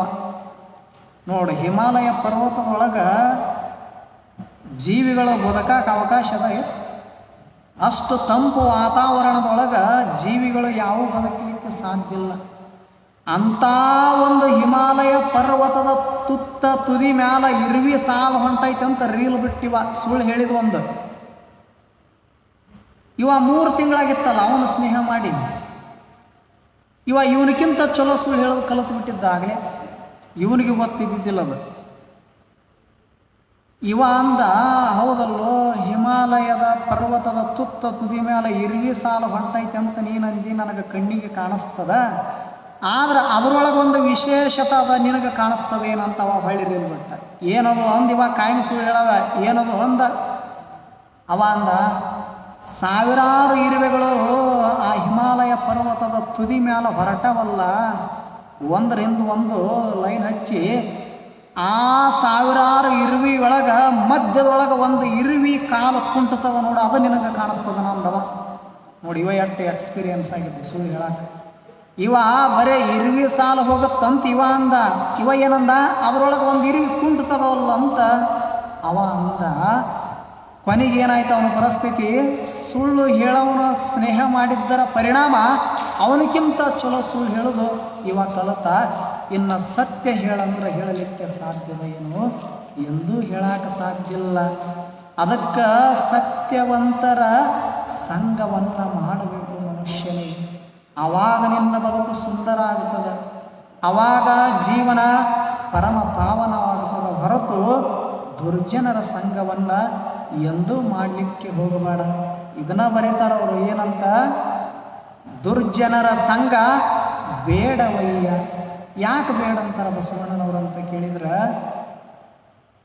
ಒಬ್ಬ ಸುಭಾಷಿತಕಾರ ಬರೀತಾನೆ, ಬಸವಣ್ಣವರು ಬರೀತಾರೆ, ಸುಭಾಷಿತಕಾರನು ಅದೇ ವಿಷಯವನ್ನು ಕುರಿತು ಬರೀತಾನೆ. ಬಸವಣ್ಣವರು ಏನಂತಾರ? ಯಾಕೆ ಬೇಡ ಅಂತ ಕೇಳಿದ್ರೆ, ಆವ ಹಾವಾದಡೇನೋ ವಿಷ ಬಂದೆ ಅಂಥವರ ಸಂಘ ಬೇಡವಯ್ಯ. ಹಾವು ಯಾವುದಾದ್ರೇನು? ಹಾವು ನಾಗರ ಹಾವಾದ್ರೇನು, ಕೆರೆ ಹಾವಾದ್ರೇನು, ಹಸಿರ ಹಾವಾದ್ರೇನು, ಹೆಬ್ಬಾವಾದ್ರೇನು, ಹಾವಿನ ಹೆಸರು ಭಿನ್ನ, ಒಳಗಿರತಕ್ಕಂಥ ವಿಷ ಮಾತ್ರ ಒಂದೇ ಅಲ್ಲೇನು. ಆದ್ದರಿಂದ ಆ ವಿಷದ ಸಂಪರ್ಕದಿಂದ ನಿನಗ ನಾಶದ ಹೊರತು ಎಂದೂ ಬದುಕಿ ಉಳಿಲಿಕ್ಕೆ ಸಾಧ್ಯವಿಲ್ಲ. ಆದ್ದರಿಂದ ಆ ವಿಷಕ್ಕೆ ಸರಿಸಮಾನವಾಗಿರತಕ್ಕಂಥ ಅವಗುಣಗಳು ಯಾರ ಹತ್ರ ಇರ್ತಾವೋ, ಕೆಟ್ಟ ಗುಣಗಳು ಯಾರ ಹತ್ರ ಇರ್ತಾವೋ ಅವರ ಸಂಘವನ್ನು ಮಾಡಲಿಕ್ಕೆ ಹೋಗಬೇಡ ಅಂತ ಹೇಳ್ತಾರೆ ಅವರು. ಅಂಥವರ ಸಂಘ ಬೇಡವಯ್ಯ ಅಂತಾರ. ಇದನ್ನ ಸುಭಾಷಿತಕಾರ ಬರದ ತಕ್ಷ ಕಸ್ಯ ವಿಷಂ ದಂತೆ ಮಕ್ಷಿಕಾಯಾಶ್ಚ ವಿಷಂ ಮಸ್ತಕೆ ವೃಶ್ಚಿಕಸ್ಯ ವಿಷಂ ಕುಚ್ಚೆ ಸರ್ವಾಂಗೇ ದುರ್ಜನಸ್ಯ ವಿಷಂ ತತ್ ಅಂತ ಒಂದು ಅದ್ಭುತ ಮಾತು ಹೇಳ್ತಾರೆ ಸುಭಾಷಿತಕಾರರು. ತಕ್ಷ ಕಸ್ಯ ವಿಷಂ ದಂತೆ ದಂತೆ ತಕ್ಷ ಕಸ್ಯ ವಿಷಂ ದಂತೆ ಅಂದ್ರೆ ನೀವೆಲ್ಲ ಹಾವು ನೋಡಿರಿ. ಹಾವು ನೋಡಿರಿಲ್ಲ? ನೋಡದೇ ಇದ್ರೆ ವರ್ಷಕ್ಕೊಮ್ಮೆರ ನೋಡ್ತಿರ್ತೀರಿ. ಈಗ ಪಂಚಮಿ ಬರ್ತದಲ್ಲ, ನಾಗರ ಪಂಚಮಿ ಬಂದಾಗ ಹಾಲು ಹೊಯ್ತಿರ್ತಾರಲ್ಲ, ಹಾಲು ಹೊಯ್ಯುವಾಗ ವರ್ಷಕ್ಕೊಂದು ಸರ್ತಿ ನೋಡ್ತಿರ್ತೀರಿ ನೀವು ಹಾವು. ಹಾವಿನೊಳಗೆ ವಿಷ ಅದ ಅಂತ ಹೇಳ್ತಾರೆ ಅವರು ಜ್ಞಾನಿಗಳು. ಆದರೆ ಎಲ್ಲಿರ್ತದ ಹಾವಿನೊಳಗೆ ವಿಷ? ಬಾಲದೊಳಗಿರ್ತದಲ್ಲ. ಎಲ್ಲಿರ್ತದ ವಿಷ? ಬಾಲದೊಳಗಿರ್ತದ. ನಿಮ್ಮ ಕಡೆ ಬಾಲದೊಳಗದ, ಚಿತ್ರದುರ್ಗದ ಕಡೆ ಹಲ್ಲೊಳಗೆ ವಿಷ ಇರ್ತದೆ. ಶರೀರದ ಇನ್ನಿತರ ಯಾವುದೇ ಭಾಗದೊಳಗೆ ವಿಷ ಇರೋದಿಲ್ಲ. ಹಾವಿನೊಳಗೆ ಎಲ್ಲಿರ್ತದ? ಹಲ್ಲಿನೊಳಗೆ ಮಾತ್ರ ಇರ್ತದೆ. ಆ ಬಳಿಕ ಮುಂದೆ ಹೇಳ್ತಾರೆ ಅವರು, ಮಕ್ಷಿಕಾಯಾಶ್ಚ ವಿಷಂ ಮಸ್ತಕೆ. ಇನ್ನು ಜೇನುನೊಣ ನೋಡಿರಲ್ಲ, ಜೇನುನೊಣದೊಳಗೂ ಸಹಿತ ವಿಷ ಇರ್ತದೆ. ಎಲ್ಲಿರ್ತದ? ತಲೆ ಮ್ಯಾಲ ಒಂದು ಕೊಂಡಿರ್ತದ. ಆ ಕೊಂಡಿಯೊಳಗೆ ವಿಷ ತುಂಬಿರ್ತದೆ. ಜೇನುನೊಣದೊಳಗೂ ವಿಷ ಇರ್ತದೆ. ಹಾವಿನೊಳಗೆ ಹಲ್ಲಾಗ, ಜೇನುನೊಣದೊಳಗೆ ತಲೆ ಮ್ಯಾಲ ಮಸ್ತಕದೊಳಗೆ ವಿಷ ಇರ್ತದೆ. ವೃಶ್ಚಿಕಸ್ಯ ವಿಷಂ ಕುಚ್ಚೆ. ಚೇಳಿನೊಳಗೂ ವಿಷ ಇರ್ತದ. ಎಲ್ಲಿರ್ತದ? ಹಿಂದೆ ಕೊಂಡಿಯೊಳಗಿರ್ತದೆ. ಗೊತ್ತಾಗದಿದ್ರೆ ಒಂದು ಸಲ ಕಡಿಸುವರಿ ಗೊತ್ತಾಗುತ್ತೆ. ಕಡಿಸ್ಕೊಂಡವ್ರು ನೋಡ್ರಿ, ಭರತನಾಟ್ಯ ಕ್ಲಾಸಿಗೆ ಹೋಗಿ ಭರತನಾಟ್ಯ ಮಾಡ್ಬೇಕಂತೇನಿಲ್ಲ, ಕಡ್ದಾಗ ತಾನೋ ಶುರುವಾಗತ್ತೆ ಭರತನಾಟ್ಯ. ಚೇಳಿನೊಳಗೂ ಕೊಂಡಿಯೊಳಗೆ ವಿಷ ಇರ್ತದೆ. ಹಾವಿನೊಳಗೆ ಹಲ್ಲಾಗದ. ಆದ್ದರಿಂದ ಜೀವಂತ ಹಾವಿಗೆ ಇನ್ನೂ ತನಕ ಯಾರು ಹಾಲು ಇರಲಿಲ್ಲ ಜಗತ್ತಿನೊಳಗೆ. ಬರೀ ಕಲ್ಲ ನಾಗರಕ್ಕೆ ಎರೆದ್ರು. ಜೀವಂತ ನಾಗಪ್ಪಗೆ ಇಷ್ಟು ವರ್ಷ ಆತಲ್ಲ ಪಂಚಮಿ ಮಾಡಾಕತ್ತಿ ಜಗತ್ತಿನ ಜನ. ಒಂದರೇ ದಿವಸ ಇಂದ ಪಂಚಮಿ ಹಬ್ಬ ಬಂದದ, ನಾನು ಕಲ್ಲ ನಾಗಪ್ಪಗೆ ಹಾಲು ಎರೆಯುವುದಿಲ್ಲ, ಜೀವಂತ ನಾಗಪ್ಪಗೆ ಹೋಗಿ ಹಾಲು ಎರಿತೀನಿ ಅನ್ನೋರು ಒಬ್ಬರಾರು ಅದಾರ ಏನು ಜಗತ್ತಿನೊಳಗೆ. ಏನು ಮಸ್ತ್ ಹಾಲು ಹಾಕ್ತಿರ್ತಾರೆ. ಅವನ ಪಾಲ, ಅಪ್ಪನ ಪಾಲ, ಬಂಧು ಬಾಂಧವರ ಪಾಲ, ಪತಿ ಪಾಲ, ಸುತರ ಪಾಲ, ಕೊನೆಗೆ ಸರ್ವರ ಪಾಲ ಅಂತ ಹಾಲು ಎರಿತಿರ್ತೀವೆಲ್ಲ ಪಂಚಮಿ ಒಳಗೆ. ಹಿಂಗೆ ಎರಿತಿದ್ರು ಒಂದು ಊರಾಗ. ಪಂಚಮಿ ಬಂದಿತ್ತು, ಕಲ್ಲ ನಾಗರಿಗೆ ಹಾಲು ಎರಿತಿದ್ರು. ಈ ಕಲ್ಲ ನಾಗಪ್ಪಗ ಹಾಲು ಎರಿಯುವುದನ್ನು ಜೀವಂತ ನಾಗರ ಹಾವು ನೋಡಿತದ. ಇವರು ಆ ಅಳ್ಳಿಟ್ಟು ತೆಂಬಿಟ್ಟು ಎಲ್ಲ ನೈವೇದ್ಯ ಮಾಡಿ ಮಾಡಿ ಅವನ ಪಾಲು ಅಪ್ಪನ ಪಾಲು ಅಂತ ಹಾಲು ಎರ್ಕೋತ ನಿಂತಿದ್ರು. ಕಲ್ಲ ನಾಗಪ್ಪಗ ಇದನ್ನ ವೈಭವವನ್ನು ಜೀವಂತ ನಾಗಪ್ಪ ನೋಡಿತು. ಅದು ಅಂತೂ ಜೀವಂತ ನಾಗರಾವಂತೂ ಒರಿಜಿನಲ್ ನಾನು ಇಲ್ಲಿದ್ದೀನಿ, ಅದು ಜೆರಾಕ್ಸ್ ಅದ, ಅದು ಅಂತದ. ಯಾವುದು? ಆ ನಾಗಪ್ಪ ಅದು ಅಂತದ. ಒರಿಜಿನಲ್ ನಾನು ಜೆರಾಕ್ಸ್ ಅದು. ಮತ್ತು ಆ ಡೂಪ್ಲಿಕೇಟ್ ನಾಗಪ್ಪಗ ಇಷ್ಟು ಪ್ರೇಮ ಮಾಡ್ತಾರೆ, ಇಷ್ಟು ಜೀವ ಮಾಡ್ತಾರೆ, ಮತ್ತು ಹಾಲು ಉಣಿಸ್ತಾರೆ. ಅಂದ್ರೆ ಕರೆ ಕರೆ ಜೀವಂತ ನಾಗಪ್ಪ ನಾನು ಹೋದ್ರೆ ನನ್ನೆಷ್ಟು ಪ್ರೇಮ ಮಾಡಲಿಕ್ಕಿಲ್ಲ ಈ ಜನರಂತ ಭಾವ ಬಂತದಕ್ಕೆ. ನನಗೂ ಇದಕ್ಕಿಂತ ಹೆಚ್ಚು ಪ್ರೇಮ ಮಾಡ್ತಾರಂತ ಅಭಿಲಾಷವನ್ನು ಇಟ್ಟುಕೊಂಡು ತತ್ಕ್ಷಣದೊಳಗೆ ಸರಸರ ಸರಸರ ಅಂತ ಇವರು ಕಾಲ ಸಂಧ್ಯಾಗ ಹಾಯ್ದು ಇವರೇನು ಕಲ್ಲು ನಾಗಪ್ಪಗ ಹಾಲು ಎರಿತಿದ್ರಲ್ಲ ಅಲ್ಲಿ ಹೋಗಿ ಬುಸ್ ಅಂತದು. ಅವಾಗನ ಎರಿಬೇಕಾಗಿತ್ತಲ್ಲ. ಆವಾಗ ಅವನ ಪಾಲನೂ ಇಲ್ಲ, ಅಪ್ಪನ ಪಾಲನೂ ಇಲ್ಲ, ಅಣ್ಣನ ಪಾಲಿಲ್ಲ, ತಮ್ಮನ ಪಾಲಿಲ್ಲ. ಹಾಲೆಲ್ಲ ನೆಲದ ಪಾಲ, ಇವರೆಲ್ಲ ದಿಕ್ಕ ಪಾಲ. ಹಾಲು ನೆಲದ ಪಾಲ, ಇವರು ದಿಕ್ಕ ಪಾಲ. ಅದಕ್ಕೆ ಬಸವಣ್ಣವ್ರು ಬರೆದ್ರು, ಕಲ್ಲ ನಾಗರ ಕಂಡರೆ ಹಾಲ ನೆರೆ ಎಂಬರು, ದಿಟದ ನಾಗರ ಕಂಡರೆ ಕೊಲ್ಲೆಂಬುವರು. ಉಂಬುವ ಜಂಗಮ ಬಂದರೆ ನಡೆ ಎಂಬರು ಉನ್ನದ ಲಿಂಗಕ್ಕೆ ಬೋನವ ಹಿಡಿವರಯ್ಯ. ಏನು ಅದ್ಭುತ ಮಾತು ಹೇಳ್ತಾರೆ ಬಸವಣ್ಣನವರು. ಇಂಥ ನಾಗಪ್ಪಗೆ ನಾವು ಹಾಲು ಎರಿತೇವೆ, ಜೀವಂತ ನಾಗಪ್ಪಗೆ ಎರಿಯೋದಿಲ್ಲ. ಕಾರಣ ಅದರೊಳಗೆ ವಿಷ ಅದ ಅನ್ನೋದು ಗೊತ್ತದ. ಆದ್ದರಿಂದ ಅದರ ಸಾಮೀಪ್ಯಕ್ಕೆ ಯಾರು ಹೋಗುವುದಿಲ್ಲ. ಅದಕ್ಕೆ ಅವ್ರು ಹೇಳ್ತಾರ ಏನಂತ, ತಕ್ಷ ಕಸ್ಯ ವಿಷಂ ದಂತೆ. ಹಾವಿನ ಹಲ್ಲಿನೊಳಗ ವಿಷ ಅದ, ಆ ಬಳಿಕ ಜೇನುನೊಣದೊಳಗ ತಲಿಯೊಳಗ ವಿಷ ಅದ, ಆ ಬಳಿಕ ಚೇಳಿನ ಕೊಂಡಿಯೊಳಗ ವಿಷ ಅದ. ಇವು ಮೂರರ ಸಂಘ ಮಾಡಿದ್ರೆ ಮನುಷ್ಯ ಉಳಿಲಿಕ್ಕೆ ಬದುಕಲಿಕ್ಕೆ ಸಾಧ್ಯದ ಏನೋ? ಎಂದೂ ಸಾಧ್ಯ ಇಲ್ಲ. ಅಪ್ಪಿತಪ್ಪಿ ಇದರ ಸಂಘ ಮಾಡಿದ್ರು ಉಳಿಬಹುದು, ಆದ್ರೆ ಇದರಷ್ಟೇ ವಿಷಭರಿತವಾಗಿರತಕ್ಕಂಥ ಗುಣಗಳು ಯಾವನಲ್ಲಿ ಇರ್ತಾವೋ ಆತನ ಸಂಘ ಮಾಡಬೇಡ ಅಂತ ಹೇಳ್ತಾರೆ. ಹಾವಿನೊಳಗೆ ಹಲ್ಲಾಗ ಮಾತ್ರ ವಿಷ ಇರ್ತದೆ, ಜೇನುನೊಣದೊಳಗೆ ತಲೆ ಮ್ಯಾಲ ಅಷ್ಟೇ ಇರ್ತದೆ, ಚೇಳಿನೊಳಗೆ ಕೊಂಡಿ ಒಳಗೆ ಇರ್ತದೆ. ಆದ್ರೆ ದುರ್ಜನಸ್ಯ ಸರ್ವಾಂಗೇ ವಿಷಂ ತತ್. ದುರ್ಜನನ ಹತ್ರ ಎಲ್ಲಿ ವಿಷ ಇರ್ತದಂತ ಕೇಳಿದ್ರೆ ಸರ್ವಾಂಗದ ತುಂಬೆಲ್ಲನೂ ವಿಷನ ತುಂಬಿರ್ತದಂತ. ನೀವು ಎಡಕ್ಕೆ ಬಂದರೂ ಡೇಂಜರ್, ಬಲಕ್ಕೆ ಬಂದರೂ ಡೇಂಜರ್, ಮುಂದರ ಬರ್ರಿ ಹಿಂದರ ಬರ್ರಿ ಅಂತಿರ್ತಾನವ. ನೀ ಆ ಕಡೆ ಬರ್ತೀವ ಅಂತನವ, ನಿನ್ನ ತಗೊಂಡ ಹೋಗ್ತೀನಿ ಅಂತಿರ್ತಾನೆ. ಯಾರು? ದುರ್ಜನ. ನಿನ್ನ ಹೆಂಗೆ ಬಿಡ್ತೀನಿ, ತಗೊಂಡ ಹೋಗ್ತೀನಿ ಅಂತಿರ್ತಾನ. ಈಗ ಆಕಳದ ಹಾಲು ಕುಡಿಯೋರು ಸಂಘ ಮಾಡಿದ್ರೆ ಒಂದಿಲ್ಲ ಒಂದು ದಿವಸವ ತನಗೆ ಇರದೇ ಇದ್ರೂ ಚಿಂತಿಲ್ಲ, ಇವನಿಗೆ ಆಕಳದ ಹಾಲು ತಂದು ಕುಡಿಸ್ತಾನೆ. ಅದ ಅಲ್ಪ ಹಾಲು ಕುಡಿಯೋರು ಸಂಘ ಮಾಡಿದ್ರೆ ಏನಾಗುತ್ತೆ ಗತಿ? ಒಂದರ ದಿವಸ ಆಕಳದ ಹಾಲು ಕುಡಿಲಿಕ್ಕೆ ಸಾಧ್ಯದ ಏನು? ಎಂದೂ ಸಾಧ್ಯ ಇಲ್ಲ. ಹಂಗೆ ಸಜ್ಜನರ ಸಂಘ ಮಾಡಿದಾಗನ ಶರೀರದ ತುಂಬೆಲ್ಲ ಭಕ್ತಿ, ಸದ್ಭಾವ, ಸದ್ಭಕ್ತಿ, ಸದಾಚಾರ ತುಂಬಿರುತ್ತದ. ಅದು ಬದುಕನ್ನು ಸ್ವಚ್ಛಂದಗೊಳಿಸ್ತದ ಅಂಥವ್ರ ಸಂಘ ಮಾಡಿದ್ರೆ. ದುರ್ಜನರ ಸಂಘ ಮಾಡಿದ್ರೆ, ಹಾವಿನ ಸಂಘ ಮಾಡಿದ್ರೆ ಹೇಗೆ ಆಪತ್ತು ಇರುತ್ತದೆ, ವಿಪತ್ತು ತುಂಬಿರ್ತದ, ಹಾಗೆ ಮನುಷ್ಯ ದುರ್ಜನರ ಸಂಘದಿಂದ ಏನಾಗ್ತಾನ? ತತ್ಕ್ಷಣದೊಳಗೆ ನಾಶ ಆಗಿ ಹೋಗಿಬಿಡ್ತಾನ. ಈಗ ನಮ್ಮ ಗವಾಯಿಗಳವರು ಒಂದು ವಚನವನ್ನು ಹಾಡಿದ ಬಳಿಕ ಮುಂದಿನ ವಿಷಯವನ್ನು ನೋಡೋಣ.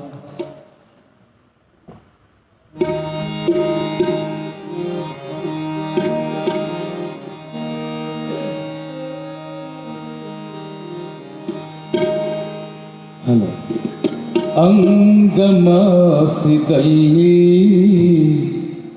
ಜಲದ ಒಲುಮೆ ಮನವು ಮರೆದಲ್ಲಿ ಅರಿವಿನ ಒಲುಮೆ, ಅರಿವಿನ ಒಲುಮೆ.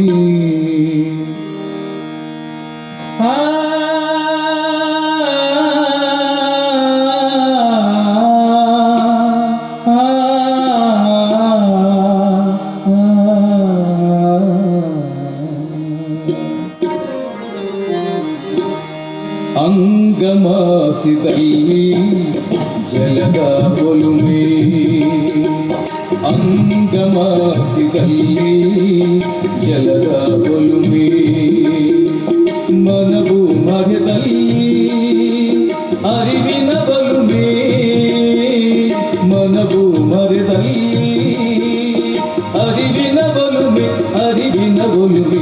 ಅಂಗಮಾಸಿದಲ್ಲಿ ಜಲದ ಒಲುಮೆ, ಅಂಗಮಾಸಿದಲ್ಲಿ ಜಲದ ಒಲುಮೆ.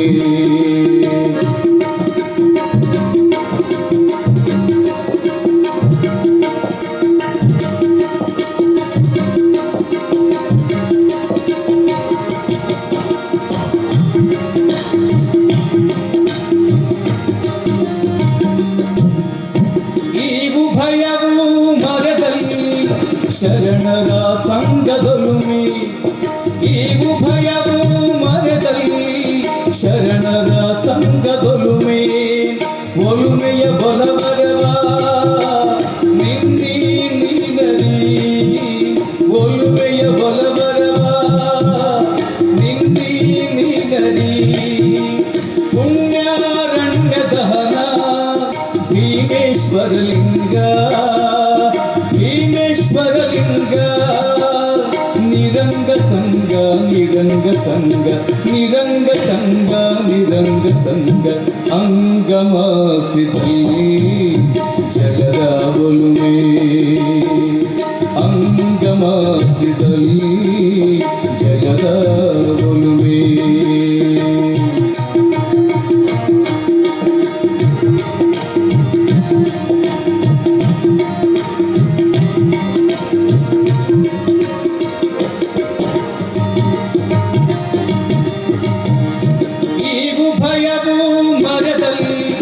ಶರಣರ ಸಂಗದೊಲುಮೆ ಈ ಉಭಯವು ಮರೆದಲ್ಲಿ ಶರಣರ ಸಂಗದೊಲುಮೆ ಒಲುಮೆಯ ಬಲವರವ ನಿನ್ನಿ ನೀನರಿ ಒಲುಮೆಯ ಬಲವರವ ನಿನ್ನಿ ನೀನರಿ ಪುಣ್ಯಾರಣ್ಯ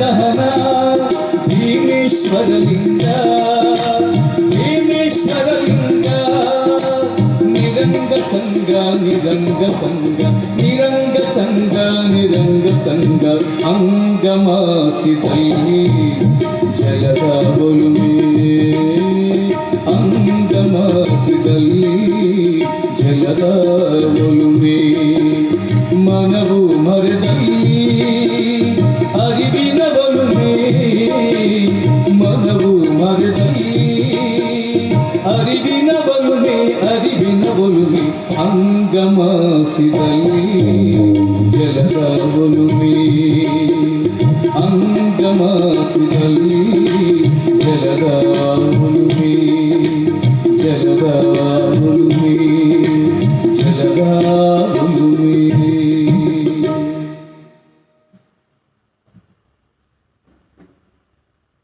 ತನು ಮನ ಭಾವ ಈ ತ್ರಿಕರಣಗಳು ಪರಿಶುದ್ಧಗೊಳ್ಳಬೇಕಾಗಿತ್ತು ಅಂದ್ರೆ ಶರಣರ ಸಂಘದಿಂದ ಮಾತ್ರ ಸಾಧ್ಯ ಹೊರತು ಇನ್ನು ಯಾವುದೇ ಸಂಘದಿಂದ ತನು ಮನ ಭಾವಗಳು ಪರಿಶುದ್ಧಗೊಳ್ಳಲಿಕ್ಕೆ ಸಾಧ್ಯವಿಲ್ಲ.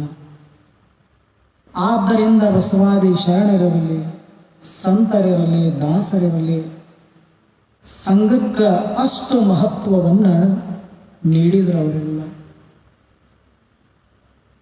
ತಾವೆಲ್ಲ ಹೂವನ್ನು ನೋಡಿದ್ದೀರಿ.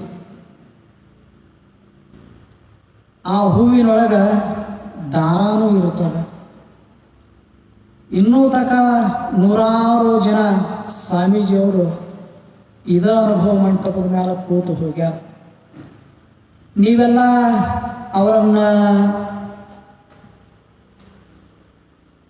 ಸನ್ಮಾನಿಸುವಾಗಲಿ ಅಥವಾ ಸ್ವಾಗತ ಮಾಡುವಾಗಲಿ ಮಾಲಾರ್ಪಣೆ ಮಾಡಿದಿರಲ್ಲ, ತಾವೆಲ್ಲ ಮಾಡಿರಿ ಬಂದವರಿಗೆಲ್ಲ ಸ್ವಾಮೀಜಿಯವರಿಗೆ.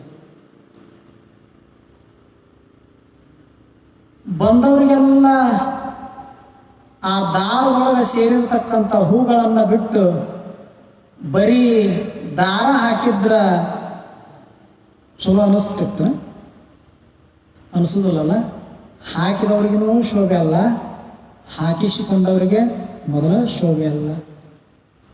ದಾರಕ್ಕೆ ಬೆಲೆ ಇಲ್ಲ. ಬರೀ ದಾರ ಹಾಕಿದ್ರ ಯಾರಿಗೂ ಇಷ್ಟ ಆಗೋದಿಲ್ಲ, ಯಾರಿಗೂ ಶೋಭೆ ಅನಿಸೋದಿಲ್ಲ. ಅದೇ ದಾರ ಹೂವಿನ ಸಂಘ ಮಾಡಿತ್ತು ಅಂದ್ರೆ ಏನಾಗ್ತದೆ? ಯಾವ ಸ್ವಾಮಿಗಳು ಸತ್ಪುರುಷರು ಯಾರೂ ಬೇಡ ಅಂತ ಅನ್ನೋದಿಲ್ಲ. ಹಾಕುವಾಗ ಯಾರೇ ನೀ ದಾರ ಹಾಕಕತ್ತಿ ಅಂತ ಅಂತಾರೇನು ಅನ್ನೋದಿಲ್ಲ. ಯಾಕ? ಹೂವೇನು ಮಾಡ್ಯದ? ದಾರ ಕಾಣಲಾರ್ದಂಗೆ ಮಾಡ್ಯದ. ಹೂವ ದಾರ ಕಾಣಲಾರ್ದಂಗೆ ಮಾಡ್ಯದ. ಆ ಬಳಿಕ ಸುತ್ತಮುತ್ತೆಲ್ಲ ಸುಗಂಧವನ್ನು ಹರಿವೆದ. ಆ ಸುಗಂಧದ ಸಂಭ್ರಮದೊಳಗ ಆ ದಾರದ ಆ ಹೂವಿನ ಮರಿಯೊಳಗ ದಾರಿದ್ರೂ ಸಹಿತ ಅದನ್ನೇನು ಮಾಡಿದ್ರು? ಪ್ರೇಮದಿಂದ ಕಂಡರು ಸಾಧು ಸತ್ಪುರುಷರು. ಅದನ್ನು ಅಷ್ಟು ಇಷ್ಟಪಟ್ಟರು. ಬರೀ ಖಾಲಿ ದಾರ ಹಾಕಿದರೆ ಯಾರಿಗೂ ಇಷ್ಟ ಆಗುವುದಿಲ್ಲ.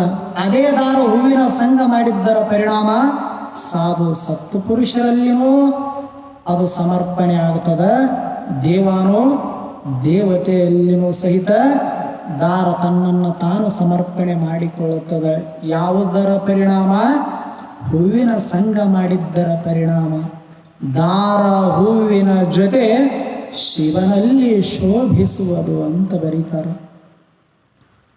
ಈಗ ತಾವೆಲ್ಲ ಹಾಲನ್ನು ತಾವೆಲ್ಲ ಪಡಿತೀರಿ. ಮನೆಗೆ ಬಂದು ಹಾಲು ಕೊಟ್ಟು ಹೋಗುವುದಿಲ್ಲ ಹಳ್ಳಿ ಜನ. ನೀವೆಲ್ಲ ಶಹರದೊಳಗೆ ಇರೋರು 50 ರೂಪಾಯಿ ಕೊಟ್ಟು 1 ಲೀಟರ್ ಹಾಲು ಪಡಿತೀರಿ ತಾವೆಲ್ಲ. ಆವಾಗ ನೀವೆಲ್ಲ ಕಲಿತವ್ರು, ಮತ್ತು ಶಹರದೊಳಗೆ ಕಲಿತವ್ರು ಇರ್ತಾರೆ. ಕಲಿತವ್ರಿಗೆ ಕಲಿಲಾರದ ಮನುಷ್ಯ ಹಾಲು ತಂದು ಕೊಟ್ಟು ಹೊಕ್ಕಾನ. ಹಳ್ಳಿಯೊಳಗ ಕೃಷಿಕ ಹೈನುಗಾರಿಕೆ ಮಾಡ್ತಕ್ಕಂಥ ವ್ಯಕ್ತಿ ಏನೋ ಕಲಿತಿರುವುದಿಲ್ಲ.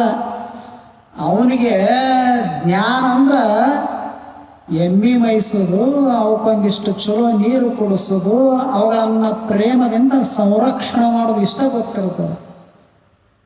ಅಂಥ ಮನುಷ್ಯ ಕಲಿತವ್ರಿಗೆ ಮನೆಗೆ ಬಂದು ಹಾಲು ಕೊಟ್ಟು ಹೋಗುತ್ತಾನೆ. ಇದು ಎಲ್ಲರಿಗೂ ಗೊತ್ತದಲ್ಲ ವಿಷಯ.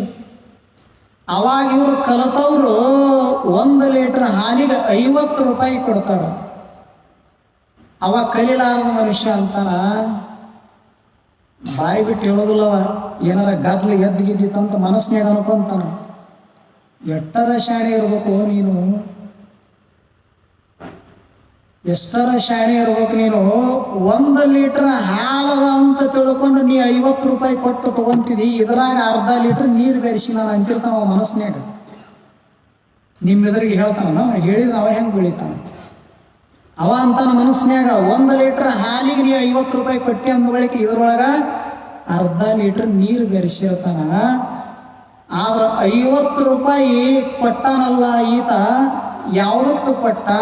ಪರಿಪೂರ್ಣ ಹಾಲಿಗಂತ ಕೊಟ್ಟಾನೇನು? ಹಾಲಿಗೆ ಕೊಟ್ಟಿಲ್ಲ. ಅರ್ಧ ಲೀಟರ್ ನೀರು ಕುಡಿಯೋದ್ರಾಗ ಗೊತ್ತಿಲ್ಲ. ಹಾಗಾದ್ರೆ 50 ರೂಪಾಯಿ ಹಾಲಿಗೆ ಕೊಟ್ಟಂಗೋ ಏನು ನೀರಿಗೂ ಅರ್ಧ ಬೆಲೆ ಕೊಟ್ಟಂಗ ಆಯ್ತಿಲ್ಲ? ಅದೋ ಹೊರಗೆ ನೀರಿಗೆ ಬೆಲೆ ಕಡಿಮೆ.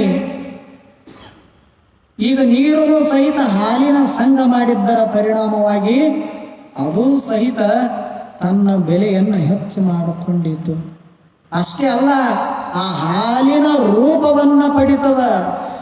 ನೀರು ಹಾಲಿಗೆ ಬೆರೆತಾದ ಬಳಿಕ ನೀರಂತ ಗುರುತಿಸಲಿಕ್ಕೆ ಸಾಧ್ಯದ ಏನು? ಯಾವ ಕಾಲಕ್ಕೂ ಗುರುತಿಸಲಿಕ್ಕೆ ಸಾಧ್ಯ ಇಲ್ಲ.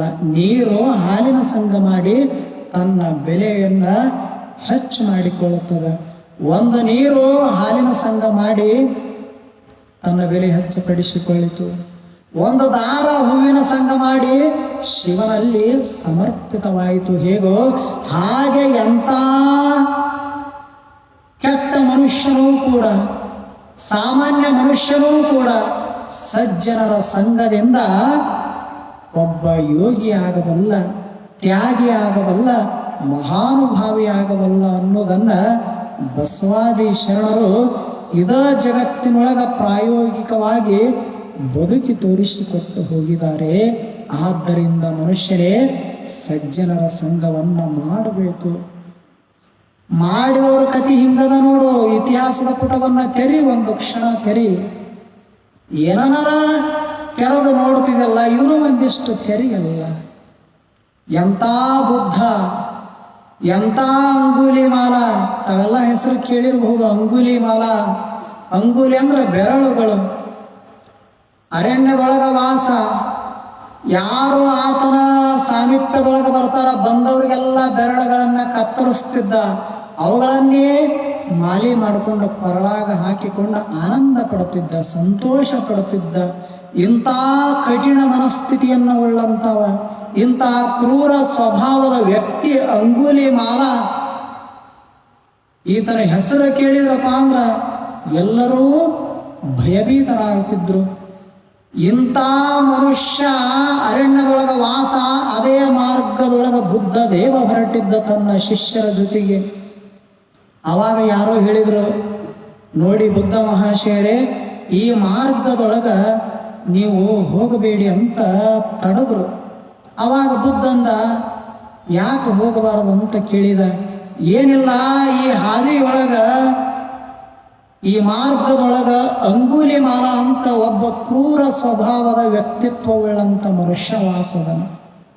ಆತ ದೊಡ್ಡ ಢಕಾಯಿತ, ಮನುಷ್ಯರ ಬೆರಳುಗಳನ್ನು ಕತ್ತರಿಸ್ತಾನ, ಅವರನ್ನು ನಾಶ ಮಾಡಿ ಅವರಲ್ಲಿರ್ತಕ್ಕಂಥ ಸಂಪತ್ತನ್ನು ದೋಚಿಕೊಂಡು ಸ್ವಾರ್ಥದ ಬದುಕನ್ನು ಮಾಡತಕ್ಕಂಥ ಮನುಷ್ಯ ಅದನ. ಈ ಮಾರ್ಗದಿಂದ ಹೋದ್ರೆ ನಿಮಗೂ ಒಂದಿಷ್ಟು ಉಳಿಯುವಂಥ ಪ್ರಸಂಗ ಕಂಡು ಬರುವುದಿಲ್ಲ. ಆದ್ದರಿಂದ ನೀವು ಈ ಮಾರ್ಗವನ್ನು ಬದಲು ಮಾಡ್ರಿ ಅಂತ ತಟಸ್ಥ ಮಾಡ್ತಾರೆ. ಆದ್ರೆ ಜ್ಞಾನಿಗಳ ದೃಷ್ಟಿಯೊಳಗ ಒಳ್ಳೆಯವ್ರೂ ಅಷ್ಟೇ, ಕೆಟ್ಟವ್ರೂ ಅಷ್ಟೇ. ಅವ್ರದ್ದು ಎಲ್ಲಿ ನೋಡಿದರಲ್ಲಿ ಸತ್ಯ ಕಾಣಿಸ್ತಿರುತ್ತದೆ, ಪರಮ ಸತ್ಯದ ಗೋಚರ ಆಗುತ್ತದೆ. ಅದಕ್ಕೆ ಅಕ್ಕಮಾದೇವಿ ಬರೀತಾಳ ಏನಂತ, ವನವೆಲ್ಲ ನೀವೇ, ವನದೊಳಗನ ತರುಣರಾದಿಗಳೆಲ್ಲವೂ ನೀವೇ, ಚನ್ನ ಮಲ್ಲಿಕಾರ್ಜುನ ದೇವ ಸರ್ವಭರಿತನಾಗಿ ಏನೊಮ್ಮೆ ಮುಖದೋರ.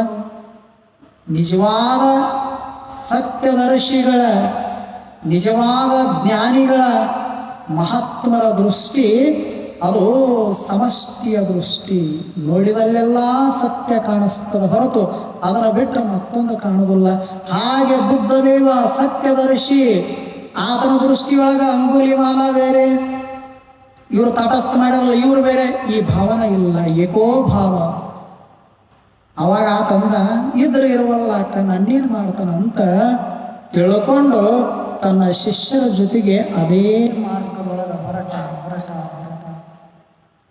ಅಂಗುಲಿಮಾಲ ಬುದ್ಧ ದೇವ ಬರುವುದನ್ನು ದೂರದಿಂದ ನೋಡಿದ. ಆತನಿಗೆ 4 ದಿನದಿಂದ ಒಬ್ಬರೂ ಸಿಕ್ಕಿರಲಿಲ್ಲ. ಅವಾಗ ಅಂದ ಅಂಗುಲಿಮಾಲ, ಯಾವುದೋ ಒಬ್ಬ ವ್ಯಕ್ತಿ ನನ್ನನ್ನು ಬಯಸೇ ಬರಾಕತ್ತನಂತ ತಿಳ್ಕೊಂಡು ಆನಂದಪಟ್ಟ, ಸಂತೋಷಪಟ್ಟ. ಇವತ್ತೊಂದು ಬೇಟೆ ನನ್ನ ಬಲಿಯೊಳಗ ತಾನಾಗಿಯೇ ಸಿಕ್ಕ ಹಾಕ್ಕೊಳ್ತದಲ್ಲ ಅಂತ ಆನಂದ ಪಡುತ್ತಿದ್ದ ಅಂಗುಲಿಮಾಲ. ದೂರ ಇರತಕ್ಕಂಥ ಬುದ್ಧದೇವ ಯಾವಾಗ ಸಾಮೀಪ್ಯಕ್ಕೆ ಬಂದ ಕೈಯೊಳಗ ಕತ್ತಿ, ಚೆನ್ನಾಗಿ ಒರೆಗತ್ತಿಯನ್ನು ಹಿಡಿದಿದ್ದ, ಕೈ ಎತ್ತೆ ಪೂರ್ವ ತಯಾರಿಯಾಗಿ ನಿಂತಿದ್ದ. ಯಾವಾಗ ಬುದ್ಧ ಸಾಮೀಪ್ಯದೊಳಗ ಶಿಷ್ಯರೊಡನೆ ಬಂದ ಹಂಗೆ ಹೂವಿನೊಳಗೆ ಸುಗಂಧ ಇರುತ್ತದ, ಆವರಿಸಿಕೊಂಡು ಬಿಡುತ್ತದ, ಹಂಗೆ ಮಹಾತ್ಮರೊಳಗೆ ಒಂದು ಶಕ್ತಿ ಇರ್ತದಲ್ಲ, ಅದು ಆವರಿಸಿಕೊಳ್ತದೆ ಸಾಮೀಪ್ಯಕ್ಕೆ ಬಂದವರಿಗೆಲ್ಲರಿಗೂ. ಹಾಗೆ ಬುದ್ಧನಲ್ಲಿರತಕ್ಕಂಥ ಅತ್ಯದ್ಭುತವಾಗಿರತಕ್ಕಂಥ ಆ ಶಕ್ತಿ ಏನು ಮಾಡಿತು ಅಂತ ಕೇಳಿದ್ರೆ ಅಂಗುಲಿಮಾಲನನ್ನು ಆವರಿಸಿಕೊಂಡು ಬಿಡ್ತದೆ ಪರಿಪೂರ್ಣವಾಗಿ. ಯಾವಾಗ ಸಾಮೀಪ್ಯಕ್ಕೆ ಬಂದ ಆವಾಗ ಕೈ ಮ್ಯಾಲೆ ಇತ್ತಲ್ಲ ಕತ್ತಿ ಹಿಡಿದಿದ್ದ ಕೈ, ಅವಾಗ ಈತನಿಗೆ ಗೊತ್ತಾಗಲಾರ್ದಂಗೆ ಕೆಳಗೆ ಇಳ್ಕೋತ ಯಾವಾಗ ಬುದ್ಧ ಸಮೀಪಕ್ಕೆ ಬಂದ ಕೈಯೊಳಗಿನ ಕತ್ತಿ ಅವನ ಕೈ ಬಿಟ್ಟ. ಕಣ್ಣು ತುಂಬ ಬುದ್ಧ ದೇವನನ್ನು ನೋಡಿದ. ಆ ಬುದ್ಧ ದೇವನಲ್ಲಿರ್ತಕ್ಕಂಥ ತೇಜಸ್ಸ, ಆ ಪ್ರಕಾಶ, ಆ ಪ್ರಭೆಯನ್ನು ನೋಡಿ ಶಾಂತ ಮೂರ್ತಿ ಬುದ್ಧ ದೇವನ ಆ ಪ್ರಭೆಯನ್ನು ನೋಡಿ ಒಂದು ಕ್ಷಣದೊಳಗೆ ಮಸ್ತಕಕ್ಕೆ ಏರಿರತಕ್ಕಂಥ ಆ ಕ್ರೋಧಾಗ್ನಿಯ ಜ್ವಾಲೆ ಮಂದಕ್ಕೋತ ತತ್ಕ್ಷಣದೊಳಗೆ ಯಾವಾಗ ಬುದ್ಧ ದೇವ ಮುಂದೆ ಬಂದು ನಿಂತ ಮರುಕ್ಷಣದೊಳಗೆ ಬುದ್ಧನ ಪಾದಕ್ಕೆ ಬಿದ್ದು ಒಂದೇ ಒಂದು ಮಾತು ಹೇಳಿದ, ಬುದ್ಧಂ ಶರಣಂ ಗಚ್ಚಾಮಿ, ಧಮ್ಮಂ ಶರಣಂ ಗಚ್ಚಾಮಿ, ಸಂಘಂ ಶರಣಂ ಗಚ್ಚಾಮಿ ಅಂತ ಬುದ್ಧನೊಳಗೆ ಒಂದಾಗಿ ಬಿಟ್ಟ. ಯಾವಾಗ ಬುದ್ಧನಿಗೆ ಈ 3 ಮಾತುಗಳನ್ನು ಹೇಳಿ ತನ್ನನ್ನು ತಾನು ಸಮರ್ಪಣೆ ಮಾಡಿಕೊಂಡ ಮೇಲೆ ಎದ್ನಲ್ಲ, ಬಿದ್ದಾಗ ಅಂಗುಲಿಮಾಲ, ಏಳುವಾಗ ಅಂಗುಲಿಮಾಲ ಇರಲಿಲ್ಲ. ಏನಾಗಿದ್ದ? ಬುದ್ಧನ ಅನುಯಾಯಿಯಾಗಿ ಎದ್ದಿದ್ದ ಆತ ಒಂದು ಕ್ಷಣದ ಬುದ್ಧನ ಸಂಘ ಏನು ಮಾಡಿದ್ರು? ಅಂಗುಲಿಮಾಲನನ್ನೇ ಬದಲು ಮಾಡಿದ್ರು. ಅದಕ್ಕೆ ಬರೀತಾರ ಷಣ್ಮುಖ ಶಿವಯೋಗಿಗಳು, ಅಗ್ನಿಯ ಸಂಘದಿಂದ ಕಾನನ ಕೆಟ್ಟಂತೆ, ಜ್ಯೋತಿಯ ಸಂಘದಿಂದ ಕತ್ತಲೆ ಕೆಟ್ಟಂತೆ, ಪರುಷದ ಸಂಘದಿಂದ ಕಬ್ಬಿಣ ಕೆಟ್ಟಂತೆ, ಲಿಂಗಾನುಭವಿಗಳ ಸಂಘದಿಂದ ಎನ್ನ ಹುಟ್ಟು ಬಂಧುಗಳು ಕೆಟ್ಟು ನಷ್ಟವಾಗಿ ಹೋದವು ಕಾಣ. ಅಖಂಡೇಶ್ವರ ಅಂತ ಅದ್ಭುತ ವಚನ ಬರೀತಾರ. ಅಗ್ನಿಯ ಸಂಘದಿಂದ ಘೋರ ಅರಣ್ಯ ಇರುತ್ತದ, ಅರಣ್ಯದ ತುಂಬೆಲ್ಲ ಗಿಡ ಮರಗಳು ತುಂಬಿರ್ತಾವು, ಒಬ್ಬ ಮನುಷ್ಯ ಹೋಗಲಿಕ್ಕೆ ಬರುವುದಿಲ್ಲ. ಅಂತ ಘೋರ ಅರಣ್ಯ ಒಂದು ಬೆಂಕಿಯ ಕಿಡಿ ಸ್ಪರ್ಶ ಆಯ್ತಂದ್ರೆ ಅರಣ್ಯೆಲ್ಲ ನಾಶ ಆಗಿ ಹೋಗಿ ಬಿಡುತ್ತದೆ. ರಾಜಮಾರ್ಗಗಳತದ, ಅರಣ್ಯದೊಳಗೆ ರಾಜಮಾರ್ಗಗಳತದ. ಒಂದೇ ಒಂದು ಅಗ್ನಿಯ ಸ್ಪರ್ಶದಿಂದ ಸಂಘದಿಂದ ಇಡೀ ಕಾನನ ಕೆಟ್ಟಂತೆ, ಅರಣ್ಯವೇ ನಾಶ ಆಗಿ ರಾಜಮಾರ್ಗ ಬೀಳ್ತದಂತ. ಬರೀ ಒಂದು ಬೆಂಕಿ ಸಂಘದಿಂದ, ಬೆಳಕಿನ ಸಂಘದಿಂದ ಕತ್ತಲೆ ಕೆಟ್ಟಂತೆ. ಮನೆಯೊಳಗೆ ಕತ್ತಲೆ ತುಂಬಿತ್ತು ಅಂದ್ರೆ ನೀವೇನು ಮಾಡೋದು ಬೇಡ, ಸಣ್ಣದೊಂದು ಮಣ್ಣಿನ ಪಣತಿಯೊಳಗೆ ಒಂದಿಷ್ಟು ಎಣ್ಣೆ, ಒಂದೆರಡು ಬತ್ತಿ ಹೊಸದು, ಒಂದಿಷ್ಟು ಜ್ಯೋತಿಯನ್ನು ಹೊತ್ತಿಸಿಬಿಟ್ರೆ ಸಾಕು, ಕತ್ತಲೆ ಮರೆಯಾಗ್ತದ. ಮನೆ ತುಂಬ ಬೆಳಕು ಚೆಲ್ಲುತ್ತದೆ, ಮನೆ ತುಂಬ ಬೆಳಕು ಚೆಲ್ಲುತ್ತದ. ಬೆಳಕಿನ ಸಂಘದಿಂದ, ಜ್ಯೋತಿಯ ಸಂಘದಿಂದ ಕತ್ತಲೆ ಕೆಟ್ಟು ಹೋಗುತ್ತದೆ. ಆ ಬಳಿಕ ಪರುಷದ ಸಂಘದಿಂದ ಕಬ್ಬಿಣ ಕೆಟ್ಟಂತೆ. ಕಬ್ಬಿಣ ಕಠೋರತ್ವವನ್ನು ಹೊಂದಿರುತ್ತದೆ.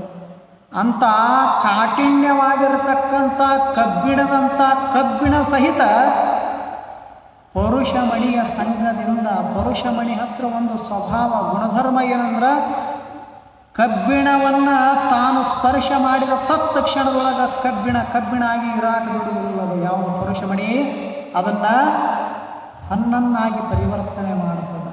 ಬಂಗಾರವನ್ನಾಗಿ ಮಾಡುವಂಥ ಸಾಮರ್ಥ್ಯ ಆ ಪರುಷಮಣಿ ಹತ್ತಿರ ಇರ್ತದೆ. ಅದಕ್ಕೆ ಬರೀತಾರ ಅವರು, ಪರುಷಮಣಿಯ ಸಂಘದಿಂದ ಕಬ್ಬಿಣ ಕೆಟ್ಟಂತೆ. ಕಬ್ಬಿಣ ಅದರೊಳಗೆ ಕಾಠಿಣ್ಯ ಅಂಶ ಮರೆಯಾಗಿ ಹೋಗ್ತದೆ, ಮೃದುತ್ವ ಸ್ವಭಾವ ಬರ್ತದ. ಅದು ಹೊಳಿಲಿಕ್ಕೆ ಶುರುವಾಗುತ್ತದೆ, ಚಿನ್ನಾಗಿ ಹೊಳಿಲಿಕ್ಕೆ ಶುರುವಾಗುತ್ತದೆ.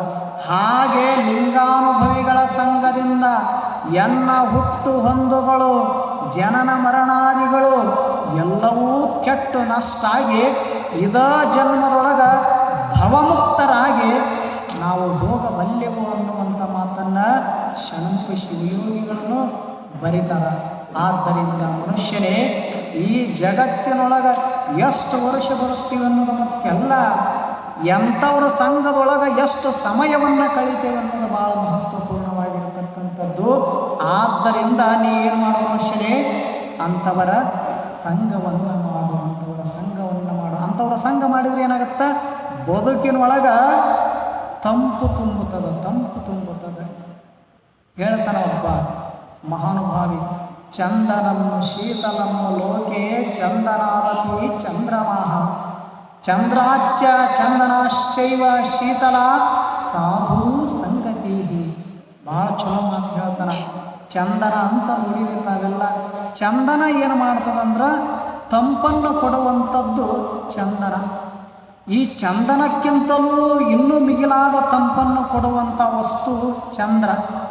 ಚಂದ್ರನ ಹಾಲ ಬೆಳದಿಂಗಳ ಭೂಮಂಡಲದ ಮ್ಯಾಗ ಹಿಂಗೆ ಹರಿವೀತು ಅಂದ್ರೆ ಏನು ತಂಪ, ಏನು ಬೆಳಕ, ಹಾಲು ಬೆಳದಿಂಗಳು. ಆ ತಂಪನ್ನು ಇನ್ನೂ ಒಂದಿಷ್ಟು ಅನುಭವಿಸಬೇಕಂತಿರ್ತಾನೆ ಮನುಷ್ಯ. ಹಾಗೆ ಚಂದನಕ್ಕಿಂತಲೂ ಮಿಗಿಲಾದ ತಂಪು ಚಂದ್ರ ಕೊಡುತ್ತಾನೆ. ಈ ಚಂದ್ರನಕ್ಕಿಂತಲೂ ಮಿಗಿಲಾದ ತಂಪು ಸಾಧು ಸಂಗತಿ. ಸಾಧು ಸತ್ಪುರುಷರ ಸಂಘ ಮಾಡೋ, ಚಂದ್ರನಕ್ಕಿಂತ ಮಿಗಿಲಾದ ತಂಪು ನಿನ್ನ ಬದುಕಿನೊಳಗೆ ತುಂಬಿಕೊಳ್ಳುತ್ತದೆ ಅಂತ ಒಬ್ಬ ಸುಭಾಷಿತಕಾರ ಹೇಳ್ತಾನೆ. ಆದ್ದರಿಂದ ಮನುಷ್ಯನೇ ಸಜ್ಜನರ ಸಂಘವನ್ನು ಮಾಡು, ಸತ್ಸಂಗ ಮಾಡು. ದುರ್ಜನರ ಸಂಘ ಮಾಡಲಿಕ್ಕೆ ಹೋಗಬೇಡ, ದುಸ್ಸಂಗವನ್ನು ಮಾಡಲಿಕ್ಕೆ ಹೋಗಬೇಡ. ಅಪ್ಪಿ ತಪ್ಪಿ ದುರ್ಜನರ ಸಂಘ ಮಾಡಿದರೆ ಏನಾಗ್ತದ? ಒಂದು ಸುಂದರವಾದ ಸರೋವರ ಇತ್ತು, ತಿಳಿನೀರಿನ ಸರೋವರ. ಆ ತಿಳಿನೀರಿನ ಸರೋವರದೊಳಗೆ ಒಂದು ಹಂಸ ಪಕ್ಷಿ ವಾಸಿತ್ತು, ಒಂದು ತಾಯಿ ಪಕ್ಷಿ ಮತ್ತೊಂದು ಮರಿ ಪಕ್ಷಿ ವಾಸಿತ್ತು. ಎರಡೂ ತಾಯಿ ಮಗು ವಾಸಿದ್ದು. ತಿಳಿನೀರು ಕುಡ್ಕೋತ ಅಲ್ಲೇ ಮಾಮರವಾಗಿನ ಒಂದಿಷ್ಟು ಹಣ್ಣು ಹಂಪಲಗಳನ್ನು ಸವಿದು ಸವಿದು ಕಾಲವನ್ನು ಕಳೀತಿದ್ವು ಎರಡು ಪಕ್ಷಿಗಳು. ಒಂದು ದಿವಸ ಈ ಹಂಸ ಪಕ್ಷಿಯ ಸಾಮೀಪ್ಯಕ್ಕೆ ಒಂದು ಕಾಗಿ ಬಂತು. ಅದು ತಿಳಿನೀರಿನ ಸರೋವರದ ದಡದ ಮೇಲೆ ಒಂದು ಮರದೊಳಗೆ ಕಾಗಿ ಕೂತಿತ್ತು. ಇವು ಅಲ್ಲೇ ವಾಸಿದ್ವು. ಅವಾಗ ಕಾಗಿ ಆ ಮರಿ ಹಂಸ ಪಕ್ಷಿ ಇತ್ತಲ್ಲ, ಮಗು ಇತ್ತಲ್ಲ, ಆ ಮರಿ ಪಕ್ಷಿಗೆ ಹೇಳಿತು, ನೋಡೋ ನಾನು ಎಷ್ಟು ದಿವಸ ಆಯ್ತು ನಿಮ್ಮಿಬ್ಬರನ್ನ ತಾಯಿ ಮಕ್ಕಳು ನೋಡಾಕತ್ತಿ, ಇದ ಸರೋವರ, ಇದ ತಿಳಿನೀರು, ಇಲ್ಲೇ ಒಂದಿಷ್ಟು ಹಣ್ಣು ಹಂಪಲ ಸವಿದು ಇಲ್ಲೇ ಕಾಲವನ್ನು ಕಳಿತೀರಿ. ಅರಣ್ಯದ ಬಹಳಷ್ಟು ವಿಶಾಲವಾಗಿರತಕ್ಕಂಥ ಅರಣ್ಯದ ನೂರಾರು ಥರದ ಮರಗಳದಾವು, ಗಿಡ ಮರಗಳು, ನೂರಾರು ಥರದ ಹಣ್ಣು ಹಂಪಲು ಅದಾವು. ಮತ್ತು ಈ ಜಾಗ ಬಿಟ್ಟು ನನ್ನ ಜೊತೆಗೆ ಒಂದಿಷ್ಟು ಈ ವಿಶಾಲವಾಗಿರ್ತಕ್ಕಂಥ ಅರಣ್ಯದೊಳಗೆ ನೀನು ಬಂದೆ ಅಂದ್ರೆ ಥರದ ಹಣ್ಣು ಹಂಪಲಗಳನ್ನು ಸವಿಬಹುದಲ್ಲ, ಮಿಗಿಲಾದ ಹಣ್ಣು ಹಂಪಲವನ್ನು ಅಂತ ಕಾಗಿ ಮರಿ ಹಂಸ ಪಕ್ಷಿಗೆ ಕರಿತಂತ. ಬಾ ಒಂದು ಕ್ಷಣ ಹಿಂಗೆ ವಾಯು ವಿಹಾರ ಮಾಡ್ಕೊಂಡು ಬರೋಣ ಅಂತ ಕರಿತಂತ. ಅವಾಗ ಮರಿ ಪಕ್ಷಿ ತಾಯಿಗೆ ಕೇಳಬೇಕಲ್ಲ, ಕೇಳೇ ಹೋಗ್ಬೇಕಲ್ಲ. ಅವಾಗ ಮರಿ ಪಕ್ಷಿ ತಾಯಿ ಪಕ್ಷಿ ಬೆಳಿತಂತ, ನೋಡು ತಾಯಿ, ಅಲ್ಲಿ ಕೂತದಲ್ಲ ಆ ಮರದೊಳಗೆ ಕಾಗಿ, ಅದು ನನ್ನ ಕೈ ಮಾಡಿ ಕರಿಲಿಕ್ಕತ್ತದ. ಭಾಳ ದಿವಸ ಆತು ನಾನು ನೋಡಕತ್ತಿ, ಇದ ಸರೋವರದೊಳಗೆ ಇದ್ದು ಏನು ಮಾಡಾವ ನೀನು? ಅದಕ್ಕೆ ಅರಣ್ಯ ಬಹು ವಿಸ್ತಾರದ ನೂರಾರು ಥರದ ಹಣ್ಣು ಹಂಪಲ ಸವಿಯೋಣ ಅಂತ ಕರಿಲಿಕ್ಕತ್ತದ. ನಾನು ಕಾಗಿ ಜೊತೆಗೆ ಒಂದು ಕ್ಷಣ ಹೋಗಿ ಬರ್ತೀನಿ ಅಂತ ತಾಯಿ ಪಕ್ಷಿಗೆ ಕೇಳಿತಂತ. ಅವಾಗ ತಾಯಿ ಮೊದಲ ಅನುಭಾವಿ ಅದು ಅಂತಂತ, ನೋಡೋ ಮೊದಲ ಕಾಗ್ಯದ ತಾಯಿ ಅನುಭವದ ಮಾತು ಹೇಳಿತು ಮರಿಗೆ, ಮಗುವಿಗೆ ಏನಂತ, ಮೊದಲ ಕಾಗಿ, ಅದರ ಬಣ್ಣನೂ ಕಪ್ಪು, ಅದರ ಗುಣನೂ ಅಷ್ಟೇ ಕಪ್ಪು ಇರುತ್ತದೆ. ಅದರ ಗುಣ ಚೆನ್ನಾಗಿರೋದಿಲ್ಲ. ಅದು ಬಹಳಷ್ಟು ಕೆಟ್ಟ ಸ್ವಭಾವದ ಕಾಗಿ. ಅದರ ಸಂಘ ಮಾಡಿದ್ರಪ್ಪ ಅಂದ್ರೆ ದುಃಖವನ್ನು ಅನುಭವಿಸಬೇಕಾಗ್ತದೆ.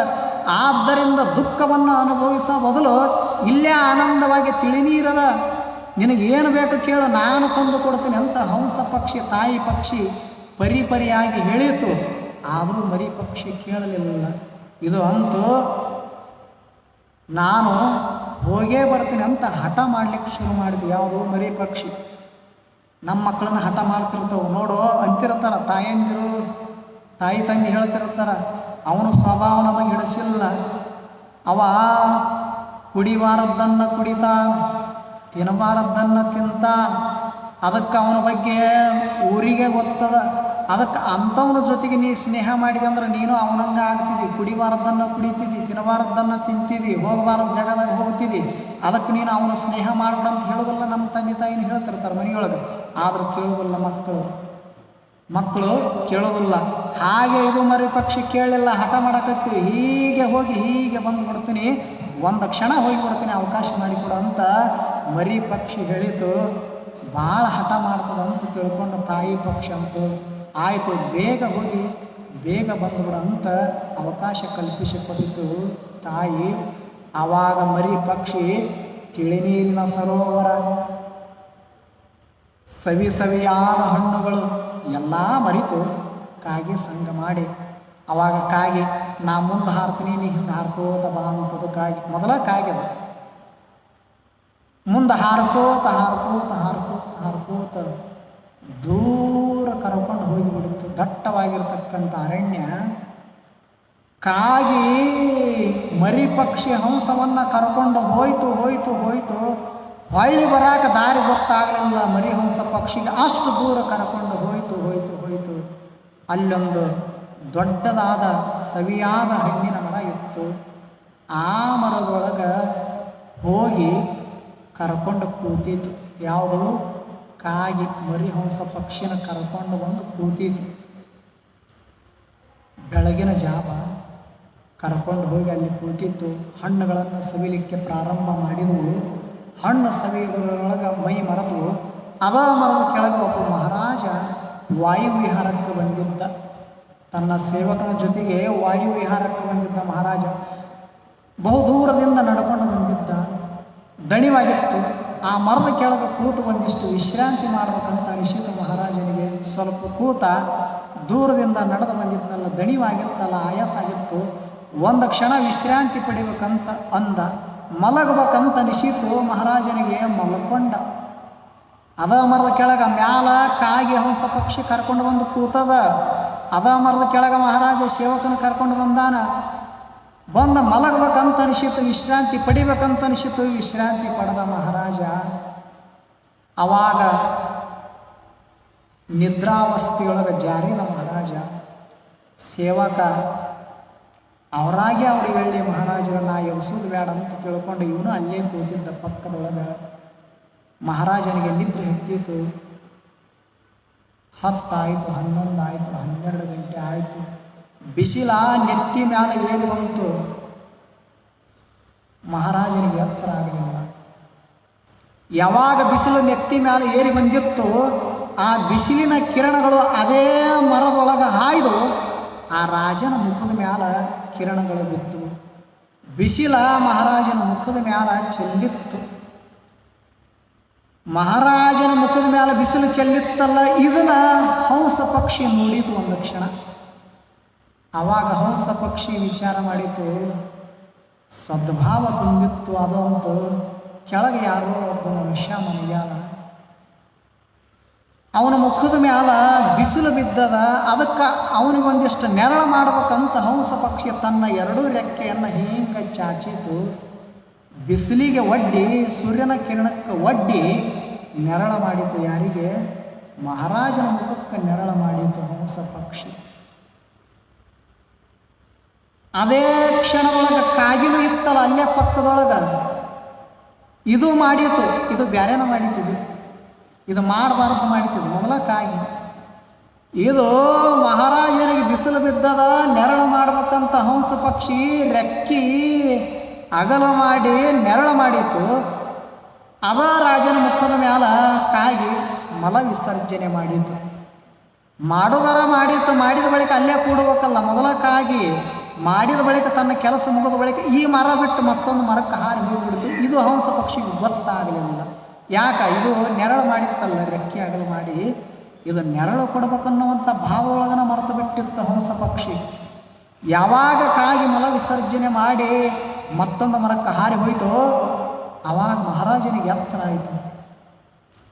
ಆವಾಗ ಮುಖ ಎಲ್ಲ ಅದನ್ನು ಶುಚಿಗೊಳಿಸಿಕೊಂಡು ಮ್ಯಾಲ ಕಣ್ಣು ತೆರೆದು ನೋಡ್ತಾನ. ಈಗ ಮ್ಯಾಲ ಕಂಡದ್ಯಾ ಯಾವುದು ಮಹಾರಾಜನಿಗೆ? ಯಾವುದು ಕಂಡಿತು? ಹಂಸ ಪಕ್ಷಿ ಕಂಡಿತು. ಕಾಗೆ ಹಾರಿ ಹೋಗಿತ್ತು. ಆವಾಗ ರಾಜನಿಗೆ ಸಿಟ್ಟು ಬರುತ್ತದೆ. ಕ್ರೋಧಾಗ್ನಿ ಜ್ವಾಲೆ ಹೊತ್ತಿ ಉರಿಲಿಕ್ಕೆ ಪ್ರಾರಂಭ ಆಯಿತು.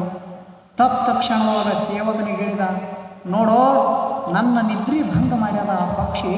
ಅದಕ್ಕೆ ನೀನು ಏನು ಮಾಡೋ, ಬಾಣವನ್ನು ಪ್ರಯೋಗ ಮಾಡುವಂತ ಆಜ್ಞೆ ಮಾಡ್ತಾನೆ ಮಹಾರಾಜ. ತತ್ಕ್ಷಣದೊಳಗ ಸೇವಕ ಏನು ಮಾಡಿದ? ರಾಜಾಜ್ಞೆಯನ್ನು ಪಾಲಿಸಬೇಕಲ್ಲ. ತತ್ಕ್ಷಣದೊಳಗೆ ಆ ಹಂಸ ಪಕ್ಷಿ ಮ್ಯಾಲ ಬಾಣ ಪ್ರಯೋಗ ಮಾಡ್ತಾನೆ. ತತ್ಕ್ಷಣದೊಳಗೆ ಏನಾಯಿತು? ಹಂಸ ಪಕ್ಷಿ ರಾಜನ ಕಣ್ಣು ಮುಂದೆ ಕೆಳಗೆ ಬಿತ್ತು. ವಿಲ ವಿಲ ವಿಲ ವಿಲ ಅಂತ ಒದ್ದಾಡ್ತಿತ್ತು, ದುಃಖ ಪಡ್ತಿತ್ತು, ಕಣ್ಣೀರ ಸುರಿಸ್ತಿತ್ತು. ಆವಾಗ ಮಹಾರಾಜ ಅಂತಾರ, ಅಲ್ಲೋ, ನಾನು ನಿನಗೇನು ತೊಂದರೆ ಮಾಡಿದೆ? ಬಹುದೂರದಿಂದ ಆಯಾಸಪಟ್ಟು ದಣದ ಬಂದು ಒಂದು ಕ್ಷಣ ವಿಶ್ರಾಂತಿ ಮಾಡ್ಬೇಕಂತ ಇಲ್ಲಿ ಮಲಗಿದ್ದೆ. ನನ್ನ ಮಲಗಗೊಡ್ಲಿಲ್ಲಲ್ಲ ನೀನು, ನನ್ನ ನಿದ್ರಿ ಭಂಗ ಮಾಡಿದೆಯಲ್ಲ, ಆದ್ದರಿಂದ ನಿನಗೆ ಈ ಶಿಕ್ಷೆ ಅಂತ ಮಹಾರಾಜ ಅಂದ. ಆವಾಗ ಹಂಸ ಪಕ್ಷಿನೂ ಒಂದು ಚಲೋ ಮಾತು ಹೇಳ್ತದೆ, ಭಾಳ ಅದ್ಭುತ ಮಾತು ಹೇಳ್ತದೆ. ಯಾರಿಗೆ? ರಾಜನಿಗೆ ಹೇಳ್ತದೆ. ಏನು ಹೇಳ್ತದೆ ಅನ್ನುವಂಥದ್ದನ್ನು ಇಂದು ಹೇಳೋದಲ್ಲ, ಅದು ನಾಳೆಗೆ ಹೇಳ್ತದೆ. ಮತ್ತು ನಾಳೆ ದಿವಸ ತಾವೆಲ್ಲ ಬನ್ನಿ. ತಮ್ಮೆಲ್ಲರೂ ಇಲ್ಲಿವರೆಗೂ ಶಾಂತಚಿತ್ತರಾಗಿ ಅನಿಸಿದಿರಿ. ತಮ್ಮೆಲ್ಲರಿಗೂ ಬಸವಾದೀಶ್ವರ ಶರಣರ ಕೃಪಾಶೀರ್ವಾದ ಇರಲಿ. ತಮ್ಮೆಲ್ಲರಿಗೂ ಶರಣಾರ್ಥಿಗಳು.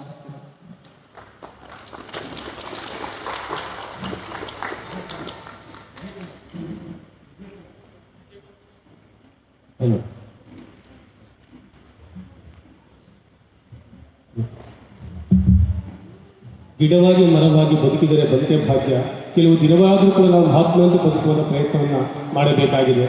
ನಮ್ಮ ತನುಮನ ಭಾವಗಳೆಂಬ ತ್ರಿಕರಣಗಳ ಪರಿಶುದ್ಧತೆಗೆ ಶಿವಶರಣರ ಸಂಘ ಎಂತಹ ಪ್ರಾಮುಖ್ಯತೆಯನ್ನು ಪಡೆದುಕೊಂಡಿದೆ.